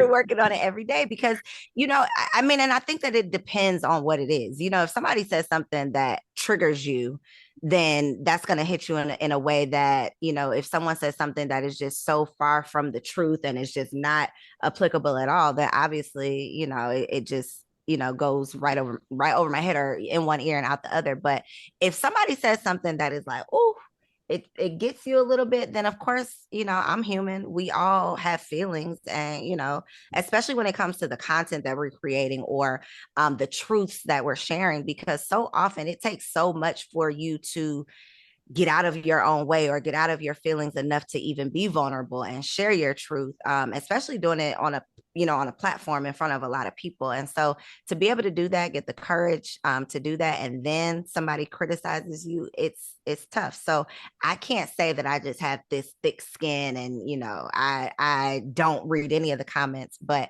I will say I have grown a lot and I have to keep things in perspective. So it's taken me a long time. I still have not figured it all out, but living offline, I think, makes it easier. When your entire life and identity is wrapped up in like social media, then I think you take everything personally because that's your real personal life. But when you have a personal life outside of people's opinions, I think it's a little bit easier. Love it. That's a great answer. Who inspired you to become the woman you are today? Ooh. So I won't say that there's a who, as in there's a person outside of me that inspired me to become the woman that I am today. But I will say, knowing that I wanted something different than what I grew up seeing inspired me to keep going until I got it. So maybe the lack of seeing what I wanted encouraged me to go after creating that that I had not yet seen. That's interesting. I love that. Yeah, because sometimes you're like, I don't want that at all. I know there's something better for me than what's being I'm seen. not sure what that is, but I know it's not this. So I'm gonna keep on working and trying to get better and just trying to do the best that I can until I figure out what that better option is. Yes, for sure. What is the biggest misconception single people have about marriage?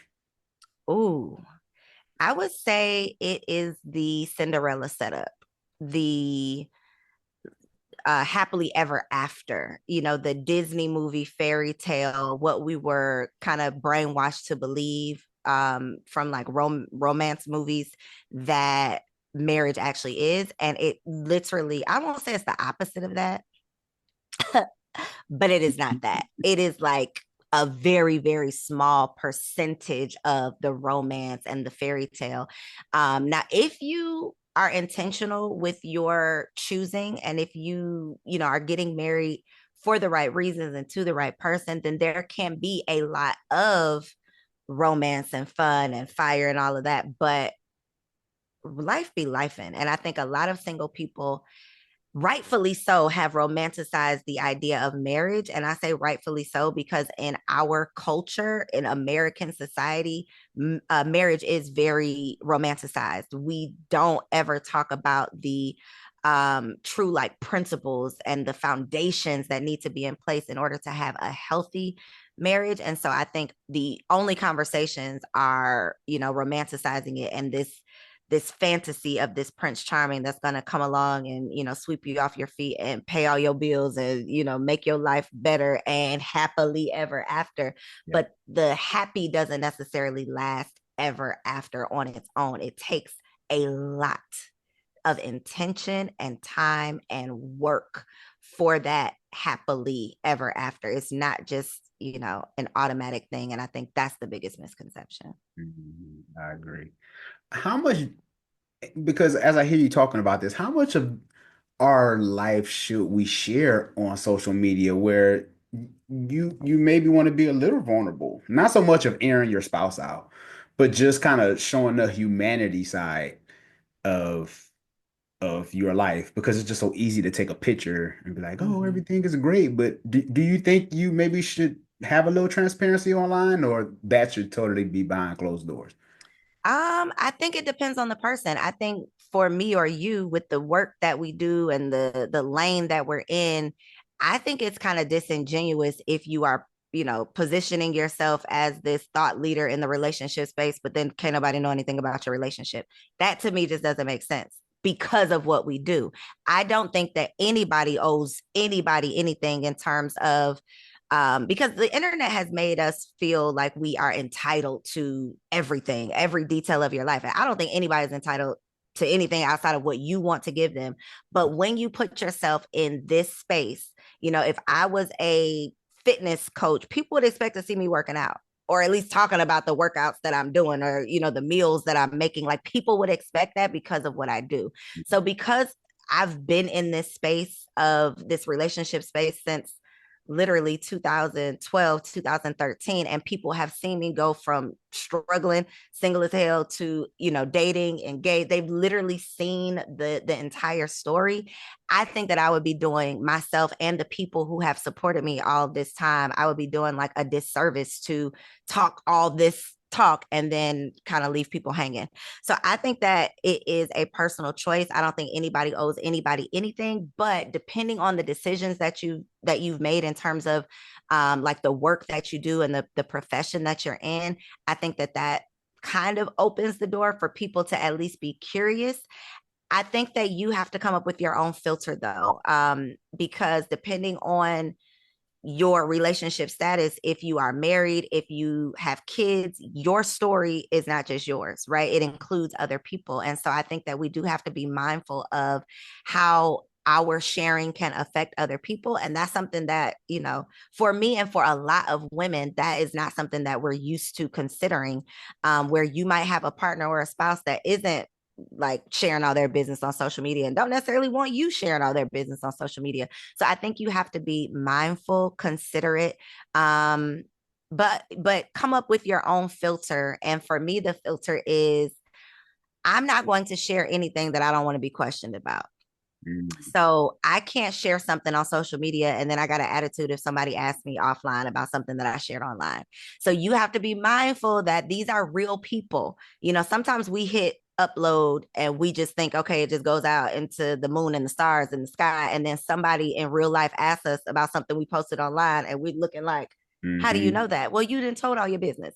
So it's just important for you to be mindful of the impact of, what you're potentially sharing, but it's your business. So share as much or as little as you feel comfortable being questioned about. I like that.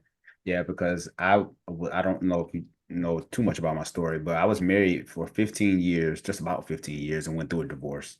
Hence, scary to remarry, right? So I was doing this before with the relationship coaching, but then all of a sudden, here I am going through a divorce, and I was like, so there's people in my church that's like, so what kind of hope you giving us? Now you getting a divorce. And I was just like, oh man. So I felt horrible. But what I did on the back end was, since I was already doing this kind of coaching and social media, I was like, well, you know what?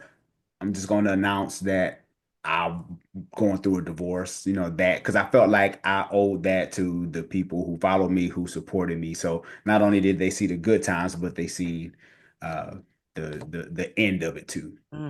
So I just kind of felt like I owed that to them, opposed to me just popping back up online like, "Hey, I remarried," and they're like, "What happened to the?" That is. It's reality, right? It's reality that every relationship is not going to last, and your credentials, your degrees, none of those things is a recipe for success, like a guarantee that this relationship is going to last forever. And I think if you are in this space, and especially if you're in this space for the right reasons and you really want to help other people, you naturally know that you have to help yourself as well. And one thing that I've definitely learned from having my platform is you never know who you can help just by sharing your story. Like, I'm sure after you started, sharing your truth, people came out the woodworks who either needed help or could relate or could offer help to you. And so our story, and a lot of times our pain, the messiness of our story that we want to keep hidden, those are the parts that can really help other people. And so I think that when we put ourselves out there, and especially when we put ourselves out there in any type of position where we're either in a leadership position, a coaching position, a teaching position, or just like an influential position, we owe it to the people who we say we want to help to really help them even when we're hurting. yes, I love that. Yes, that is so true. And even to a degree, well, it wasn't funny, but looking back now, it was like once I announced that, there was people in my DMs already, and I was like, I wasn't putting this out there to For let you that, know that yeah. I'm available. I was just like, okay, that wasn't the reason. I wasn't looking for a sob story, but sometimes you You just don't know what you're gonna get with it. Yeah. you just never know. So we talked about the biggest misconceptions single people have about marriage, but what are some misconceptions about marriage that you in your personal life had to unlearn? Ooh, biggest misconception that I had to unlearn. So, where do I begin? Um, I think, well, I will definitely say that I'm not talking about other people's misconceptions with my answer. Like I definitely had that misconception as well. And I can't even necessarily say that I have an excuse for having that misconception. And I say that because prior to me getting married, back in 2000, I was engaged in 2009. Did not get married, ended that engagement, called off the wedding. But in 2011, 12, I started an education platform called the Single Wives Club for single women preparing to become wives. And so after that failed engagement, I realized that I was not ready to be anybody's wife. I didn't know what I was getting myself into. Like I was not prepared. So I had already gone through this life experience that taught me that you don't just go and get married and then you just ride off into the sunset. Like I knew based on that engagement, I knew that being a wife was a responsibility that I need to prepare for and that I was not ready for. So I knew that. I knew that. I had read all the books. I have taken classes. I have done therapy. Like I have done the things with the realization that marriage is going to be work. And I married the man that God sent me to marry. I didn't just like, I know that the man I was engaged to before, I had no business even knowing this man. I know that. I know now, I am very confident that the marriage I am in is a marriage that God set up for me to be in. And even with me knowing that, even with me being madly in love with my man, even with all of that, it is still hard work. It is not, and it's not hard work because of anything other than life is just life. It's hard work because I am realizing something new about myself every single day. At this big age, I'm almost 40. My husband just turned 40. And at his big age, he's still realizing and learning things about himself every day. And so here we are, two individuals on our individual paths, trying prayerfully to keep our paths in alignment. That is not easy. And I'm talking about two people who want to do it, two people who are in it, two people who are dedicated, two people who are invested, and it's still not easy. And so I see every single day why the divorce rate is what it is. I see it every day. And then you add in kids in the mix, and baby, the decisions that you got to make on a daily basis, it is overwhelming and unbearable at times.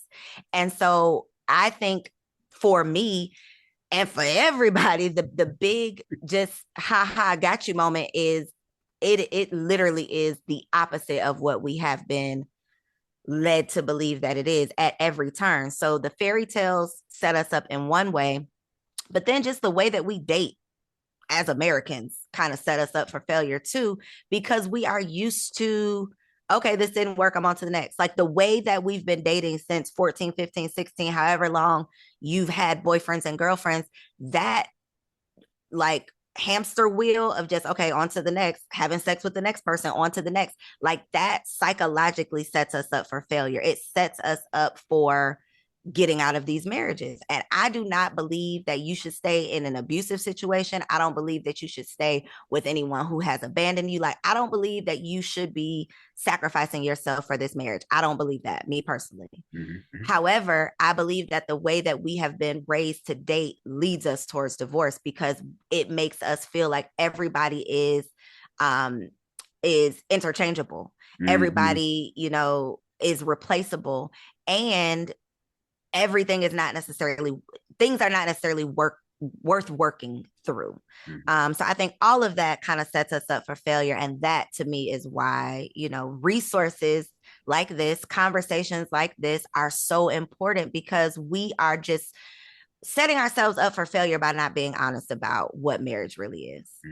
Yeah, I agree. You said something that was really key about being in this hamster wheel of dating, and it sets us up for, because I do believe, and maybe I need to do some more work on this, but this is my opinion. I do believe that the more we train ourselves in this dating process, and as we know, people get married older now, at an older age. So the more we date and drop people off, and we kind of treat people like the Amazon truck, like we just drop off the shipment and they gone. And I think if we continue to do that, by the time we get married, we've trained ourselves to do our spouse the same way. Yep. So I think it's unfortunate, but that's, like you said, that's just the world that we live in. Unfortunately. And you talked about kids. You have two, right? Mm-hmm. Yeah. 2 little boys. And how old are they? 1.5 and 3.5. Oh, wow. So how is that? How is it? What kind of dynamic that adds to the marriage? Is there more pressure, or how does all that Listen, work? I don't think people are honest enough about how kids can ruin your relationship. Me and my husband literally we did a whole podcast episode about just like the shock of our lives when we became parents. So our timeline, it was just really crazy. So we got engaged in April of 2020. I got pregnant in June of 2020. And before we could have the wedding, because I literally got pregnant 2 months after we got engaged, we went to Vegas and got married because, we had made it that far. We're like, we're going to be married before we have this baby. So by the time I got married, I was already pregnant. So I did not have any time to just enjoy being a wife. Like we didn't have that time. We had to figure out husband and wife, and then very shortly after figure out mommy and daddy. And so all of that happened very fast. I experienced my own postpartum ish. I don't necessarily claim that I went through depression, but it is a season. And any woman that has had a child will tell you that it is like an out of body, out of mind experience. And so 15 months, my oldest son was 15 months when I found out I was pregnant again. So I literally had no time to even get through that first postpartum before getting pregnant again. And my second son is about to be 2 next month. So I am literally literally right now, just now starting to feel like, okay, I'm regaining my sanity. Like I'm regaining myself. Not that I'm getting my old life back, because that is long gone. Yeah. But I'm just now feeling like, okay, I'm getting on the other side of this. So I say all of that to say our marriage has been one season after, like we have been in seasons of learning how to just be husband and wife for a very short time, learning how to be parents, and then learning how to be parents of multiple kids, and then my husband literally, and I have not even said this publicly. I was not even planning on sharing this, but literally almost 30 days ago, exactly, had a heart attack. So that's a whole nother layer of ish that it's like one thing after the next. So when I tell you marriage truly is for better or for worse, and you don't know what that worst is going to be, you don't even know what your own worst is going to be. Because my husband did not plan on having that heart attack. Yeah. So he didn't even know. And that might not even be our worst. Okay. That's our current worst. But next month, next week, next year might bring another worst. And we have committed to figuring this thing out together. So yes, kids has made things challenging, but everything brings a new challenge. So kids were the biggest challenge until this heart attack came along, and that just, completely took us for another loop. So yes, but we have figured this thing out, and we'll figure the next thing out. But yeah, every day brings a new challenge, because life literally can surprise you in the next 5 minutes. Yes. How is your husband doing now? You would not even believe that he had nobody would believe it if you saw him walk through the door right now. Like when I tell you God has carried us, that at every single turn, it was just like, you don't even have to be in this stressful situation. You don't even have to be stressed, because God has literally carried you. So he is fine. You would not believe it. Like it is just another part of our story. And I know that everything happens for a reason, but even the fact that that happened and we are working through it and figuring it out is just like, wow, marriage ain't for the weak, baby. This is not, it ain't for the weak. It's not. It's not. Wow. Well, I'm glad that he's doing better because I'm like, you're also young, like you're young and vibrant, you know what I'm saying? So you Kind of never know. Like you said, you couldn't plan that, you it's know? crazy. And yeah, and those are the conversations that we need to have because what happens when life really happens? Can you really stand that test? You know?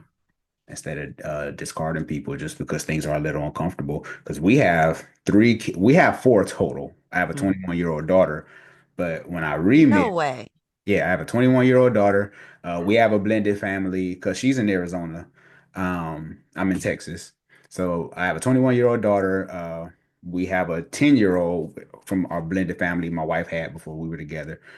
And then we have two kids together, and the last two are 4 and 6, and they both have autism. Mm, So, you talk about not being planned, and that's been a whole process within itself. Um, listen, Having two boys, well, like if I just told you one, like what it took just to pull this off. prayers.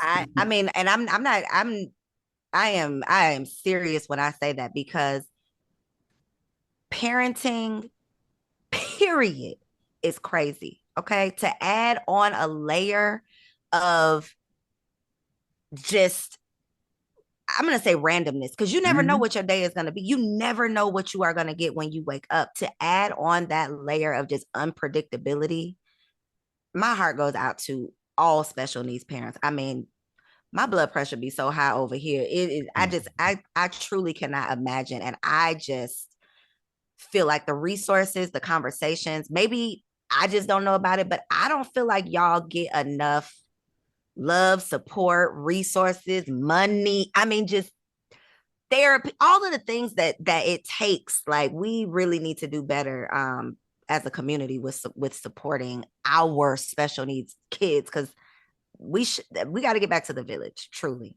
So my heart and prayers Mm. go out.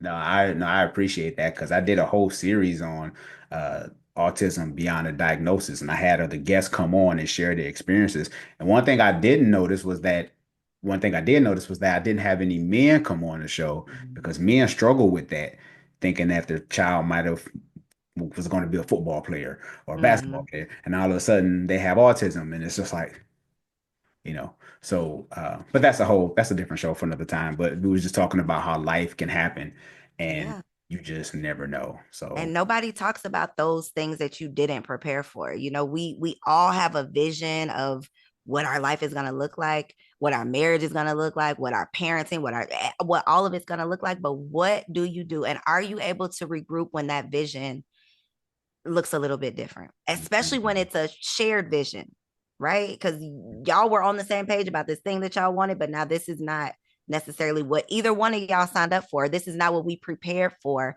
How are we both going to rationalize this? How are we both going to be on the same page? Like, ooh, marriage is just, it's real because my wife is a nurse, so she picked up on it quick. She was something ain't right. He's not mm, talking. He's not doing this. Me on the other end, I was lost. And to be honest with you, I really maybe just about a year ago, Coriel, just really come to the realization like, okay, this is my life now. Like I was, I was taking care of my kids and stuff like that, but just having that acceptance. mm-hmm. You know what I'm saying? Like just having that one way I saw things, and like you said, this is where we at now. And once you get into that reality, then I believe things become a little bit easier for you because now you're not dealing with that what if. Mm-hmm. How do you handle conflicts or disagreements in your marriage? And how have your methods changed over time? um, so in my self-discovery and therapy and soul searching and all of the things, I have realized that my natural inclination to avoid conflict, because I don't want to argue, is not healthy. I've realized that in avoiding conflict, I can actually be creating the conflict that I am trying so hard to avoid. That is what I've learned in my big age. So my natural initial way of handling conflict is just to not handle it. And what that means is I'm not going to talk about it. I'll figure it out. I'll work it out. I'll get over it. I'll. And that is not healthy to take on the responsibility of whatever this thing is that I just could have a simple conversation about.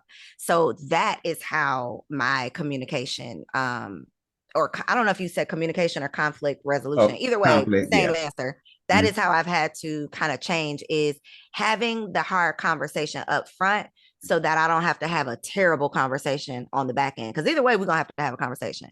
So the mature me now realizes that I should just talk about it today, right? Versus waiting a month or 2 months or 6 months or pretending like I can wait forever when, I can sweep it under the rug, but eventually the rug is going to pile up and then I'm going to start tripping. Literally, I'm going to trip over the rug. I'm going to trip over this ish. I'm going to trip over something really small that you've done because I should have just talked about whatever I needed to talk about 6 months ago. So that is what I have learned, and what I have, how I've had to shift is just almost not looking forward to the tough conversations, because I definitely am not there, but just not shying away from them, not seeing them as a problem, not seeing every disagreement as an argument. That's what I'll say. Yeah. So approaching conflict in a mature way versus trying to avoid it. Mm-hmm. Yeah. And I struggle with that too, and I had to realize sometimes you just got to go to war. Just go ahead and get it out the way. I've struggled in that area just because I grew up in that era of children are seen and not heard. So it stunted my emotional maturity, or my communication. So I'm there with you. And we was in our marriage class, and we've been learning like the I statements, I feel, opposed to you, that whole thing. It just takes a little pressure off when it's I feel. So I want to, because this is a great conversation, but I want to take a second to talk about our Love Fearlessly game card deck. And this is for whether if you're in a relationship, whether if you're newlywed, whether if you're dating, married, how many years. My wife and I put this dating card deck together. And so there's 30 cards. But Coriel, I want to ask you one question from the card deck. Let's do it. All right. Who provided a safe space for your feelings in childhood? My daddy. That's easy. Yeah. Yeah, I was definitely a daddy's girl. So I can credit him with a lot of my greatness, but definitely creating a safe space. And how do you think that has helped you in your marriage? Like, how do you think having that growing up as a child, how do you think that might have been an advantage to where you are now? Oh, it is the reason that I am where I am now. I've talked publicly and extensively about my mommy issues and, me dealing with that. And so when I say that my daddy was like my saving grace as a little girl, I can literally see a direct, not correlation, but it's literally almost the same now. I feel like my husband has very much so, not that he's saving me, but my husband has very much so created a safe space for me, for my feelings, for my heart, for my dreams, for all of the things. He is very much so similar position as my father. And I know that because of the relationship that I have with my father, that is why, I am able to have, I think, such a strong relationship with my husband. Love it. What advice would you give to newlyweds about navigating tough times? Get a therapist and go together, please. And schedule those therapy appointments in advance so that you are not like me and you booking that appointment at 3:00 in the morning when your husband has pissed you off. And then it becomes like, I'm telling on you. Don't do that. Yeah. Don't do that. Don't do that. Be Mm. better than me. Okay. Don't do like me. Be better than me. My biggest advice would be have therapy sessions on the schedule. Like they are just there. You know that it's coming. You don't have to wait until something is wrong. It's on the schedule. And therapy is amazing because it literally it should create a safe space, and it should create a non-biased third party, where you can fight against the problem together versus y'all sit at your house fighting each other, and not even addressing the real problem. Yeah. Yeah. No, that's good. Because my wife and I, we were in therapy. We have our individual therapist, and then we have like the marriage therapist piece. That too. Yeah. That has Mhm. helped us tremendously because now we can work out our own issues. But then on top of that, we can come together and then talk about, us. That is really good too. Is having the individual therapist, and especially for the husband, because a woman will go to therapy for 35, she'll go to therapy every day for her whole life. And this man will go to couples therapy, Yep. but not so eager to go to individual therapy. And it is very, very hard to work together on a relationship when you're not willing to work by yourself on yourself. It is Yep. very hard. I love that. That is so true. Yeah, because men, we like to be an island, and that's not healthy for us either. So it is important for us to have, work out our own issues, because those very issues we can be bringing to you, and you're like, you know what I'm saying? Like, I'm trying to help you, bro. Yeah, You know? that's a real thing. And you can't only value the marriage. Like you can't only want to be a better person for this marriage. You should desire to literally be the best version of yourself. And a lot of times that does require therapy. Not that you have to be in therapy. I don't know that I subscribe to the theory of being in therapy like for the rest of your life, or that is just like a thing that you do. I don't know personally. You can do whatever you want to do, but seeing a therapist, right, acknowledging that there are some areas that you can afford to grow in, I think is really what it comes down to. And not having the mindset of I'm just showing up for the marriage. Mm, that's good. Yeah. Yeah, because you need to be good. Both of y'all need to be good in order to make the marriage work. Or one person gonna be pulling more of the weight. I remember therapy session I had probably about 6, 7 months ago. Uh, he told me, he was like, "Man, sound like you got mommy issues." I was like, "Me? I got mommy issues? Me?" And I started reflecting, and I was like, "Oh, I got mommy issues." Most of us do, Oh, one yeah. way or another. Oh my God. Yeah. And but once I got that revelation, I was like, okay, I need to tighten that up, you know. And that might not have been something that might have come up in a couple session, but that's information, and coming up with a resolution or figuring out that issue definitely will impact your marriage. So that is why it's so important to figure out you as an individual alongside investing in your marriage. Yes, for sure. This is so good. I have a bonus round before we get ready to end. This is Coriel Uncut. This Oh, is, okay. yeah, this is no holds barred. Whatever comes out your mouth is what it is. Okay. Okay, random questions. What is the biggest mistake you see men make when it comes to dating?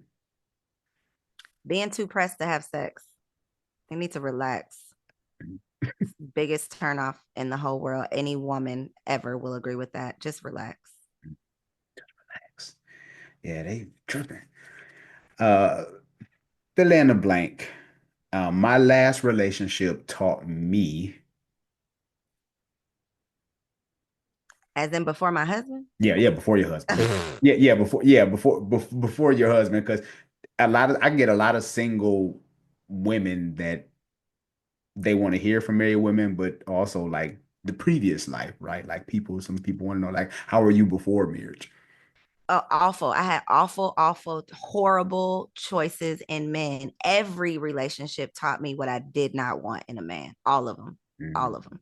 mhm, Everyone until this one. mhm. I hear you. From seeing your parents' relationship, what did it teach you about relationships?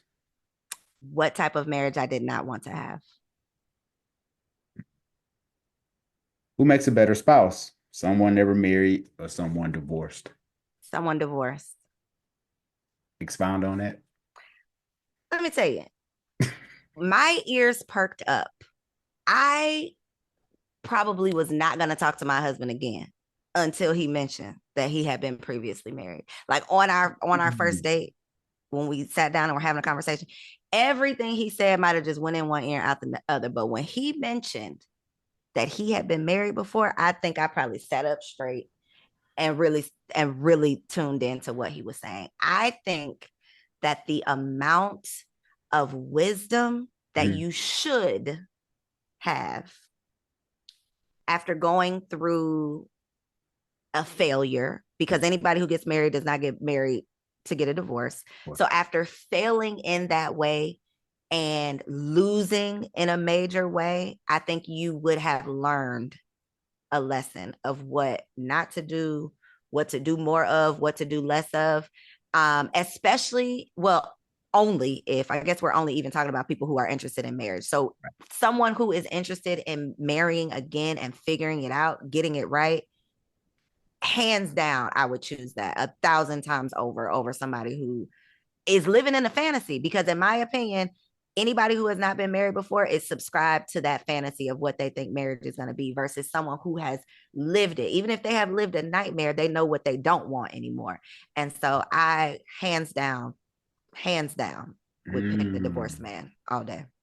Interesting. So that's when, so you listened when he said he'd been through a divorce. Wow. Then I'm like, oh, what you got to, now we talking. Now we're talking about something. I think that I was so, and at this time I was 31. I was definitely dating for marriage. And I had this organization, the Single Wives Club. So I was very much so knowing that I was a single woman, but desiring to be a wife. So in my mind, when this man sat down and told me that he was divorced, he was literally a single husband. Like that's literally what he was. It was meant to be.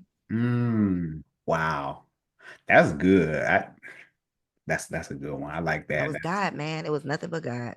Amen. What is harder for you to say? A, I apologize. B, I need help. C, I love you. Or D, I was wrong. I need help. I can apologize all day. I have no problem with that. But me admitting that I can't figure this out and you need to help me. Yeah. It's that one. Yeah. No, I hear you. That's real. Is that pride, or is it just that you've been doing stuff for so long on your own? Like what is the I think it's both. I think I was definitely, I was raised to be the strong Black woman like every other Black woman. And I have such a long history of, I got married late technically, right? We didn't start dating until I was 31. So for 31 years or however many adult years, I was used to doing things on my own and I did them well on my own. So to have to, need help, that's pretty uncomfortable. So yeah, it's pride and it's all of the things. I'm getting better at it, but that one is definitely the hardest still. Yeah. No, for sure. Because, men, we like to feel needed. You know what I'm saying? It's, hey, And baby, that makes it easier. Having a man that wants to help, that doesn't make you feel like you're begging or you're, like you are a burden. That definitely makes it easier. And most women, I think the struggle comes in, it is the strong Black woman thing. That is definitely in the back of our head at all times. But the other part is, don't make me feel some type of way for needing some help. Right? Don't say you want a woman to be vulnerable and then you throw it in our face, or you make us feel bad, or you make us feel like we should have just figured out on our own. Those situations and us encountering those things is what makes it harder for us the next time. So most people, we don't want to just be alone doing hard stuff on our own, but we've had so many circumstances of it not working out, or somebody talking about us for needing help, or, whatever, that we just like, forget it. We'll figure it out on our own. That's true. Nah, I hear you, because I can't stand that. You need some help, and then the first thing they say is, "But what Anything about other that than here time?" you go. Yeah, you like, nah, you can keep it. Last question: is it easier to love yourself or someone else? It's definitely easier to love someone else, and it should not be. Expound. We are not, self-love is not something that is high up on the list that most of us were taught, as kids. Even one of my son's teachers, he said something that stuck with me, and I think it kind of demonstrates this. He said that whenever one of his students would come running up to show him something like a picture or something the kid drew, they would say, "Hey, do you like it? Do you like it? Look at my pretty picture." And he would never say, "Oh, yes, your picture is beautiful. I love it." He would only ask them, "What do you think about it?" Because he wanted to instill in them that what they thought about themselves and their work mattered more than somebody else's opinion. And I was like, wow, that is so opposite of how we operate. Like, we are so hell bent on praising other people that we don't put that same time and energy into praising ourselves. And we're so hell bent on other people praising us and other people's opinions mattering so much that we forget to value our own opinion. So that kind of goes back to, that original answer of like, everybody's opinion, your opinion is not mine. So me learning that for myself, and then, hopefully me teaching my kids that as well, that what you think about you matters more than what anybody else out there thinks about you. So we are not taught, to value our opinions of ourselves. We are taught to impress other people and care so much about them. And I interpret that as loving other people more than, we love ourselves. Mm-hmm. Yeah, and that is so true, because I heard a therapist talk about the talk that we have in our head. Is it more positive or is it more negative? And he said that if we're talking more negative to ourselves, he said there's no way that you will allow somebody else to talk to you like that. Exactly. But you would do that to yourself. Yep. So I was like, man, I was like, yeah, I gotta do better, because I can beat myself up quick. It don't take much. Quick. You would truly, the things that we say to ourselves, we would never say that to a friend. We have to start befriending ourselves. And it is so unnatural. It is so opposite. It sounds crazy, but the way that and even like our kids, right? The way that you can just love on your kids and just make them feel special and loved and seen and needed. We got to figure out how to do that for ourselves. But it's so hard, especially if you've never had anybody do that for you. You literally weren't. Nobody modeled it for you. And so, I think of this often with the whole gentle parenting thing. It's like, the concept is great, but doing this in real life every day, I've realized that part of the challenge in being gentle with your children is that you've never had the opportunity to be gentle with yourself. And that is not a comfortable or natural thing for a lot of us. And so a lot of this is like unlearning what we've been taught and like slowing down and even taking into account why we think the way we think and why we believe the things that we do, because so much of it is it was just like abusive. It was just, yeah, we got a lot of unlearning to do for sure. A lot of unlearning, yeah, because sometimes I have to catch myself, and sometimes I'd even just probably have to just put my hand on my heart for a second, like, Sean, you okay? You okay? Or be kind to yourself today. Show yourself some grace today. Yep. That whole thing. So I have to catch myself. So I'm still a work in progress, because so I get it. Coriel, this has been a phenomenal episode. Thank you once again for taking some time out your busy schedule to be a guest. Like, I don't take this lightly. You was probably on one of my Mount Rushmore to people that I wanted to interview personally. So this has been huge to me. Definitely want to acknowledge you for the work that you're doing in this space, because I have learned so much from your platform. I have learned so much from some of your guests. Majority of your guests, right? Learn so much. Even sometimes I share your reels and they get millions of views. Like, they're still going crazy on Instagram, some stuff that I shared from your content from a reaction video. So I want to acknowledge you for doing the work in this space and being like positive and healthy and trying to help people. We need more of that. So thanks again for your platform. I appreciate everything that you do for our community. Can you let everyone know how they can get in touch with you? Of course. Well, thank you so much. All of the support, the kind words, it really means a lot. And I don't take it for granted. It truly, truly means a lot. So I am Coriel on all platforms. I'm sure y'all can find my name somewhere. It's pretty tricky. It's got a lot of E's, but if you just type in KOER on most of the platforms, I should come up. My podcast is Girls Stop Playing. It's Girls Stop Pod, POD on Instagram. Every single week, we release new episodes. I am on a mission to help Black women stop playing with their potential so they can make the money and get the honey. I truly believe that we can have it all. We just got to be willing to work for it. And it is my goal to help you do that. I also have a nonprofit organization called For the Culture Foundation, where we believe that in order to help the Black community, we have to heal the Black family. And we are in the process of rolling out some really amazing resources to do just that. So if you would like to learn more, or if you want to volunteer, donate, support, sponsor any of the things, log on to thecurefortheculture.com.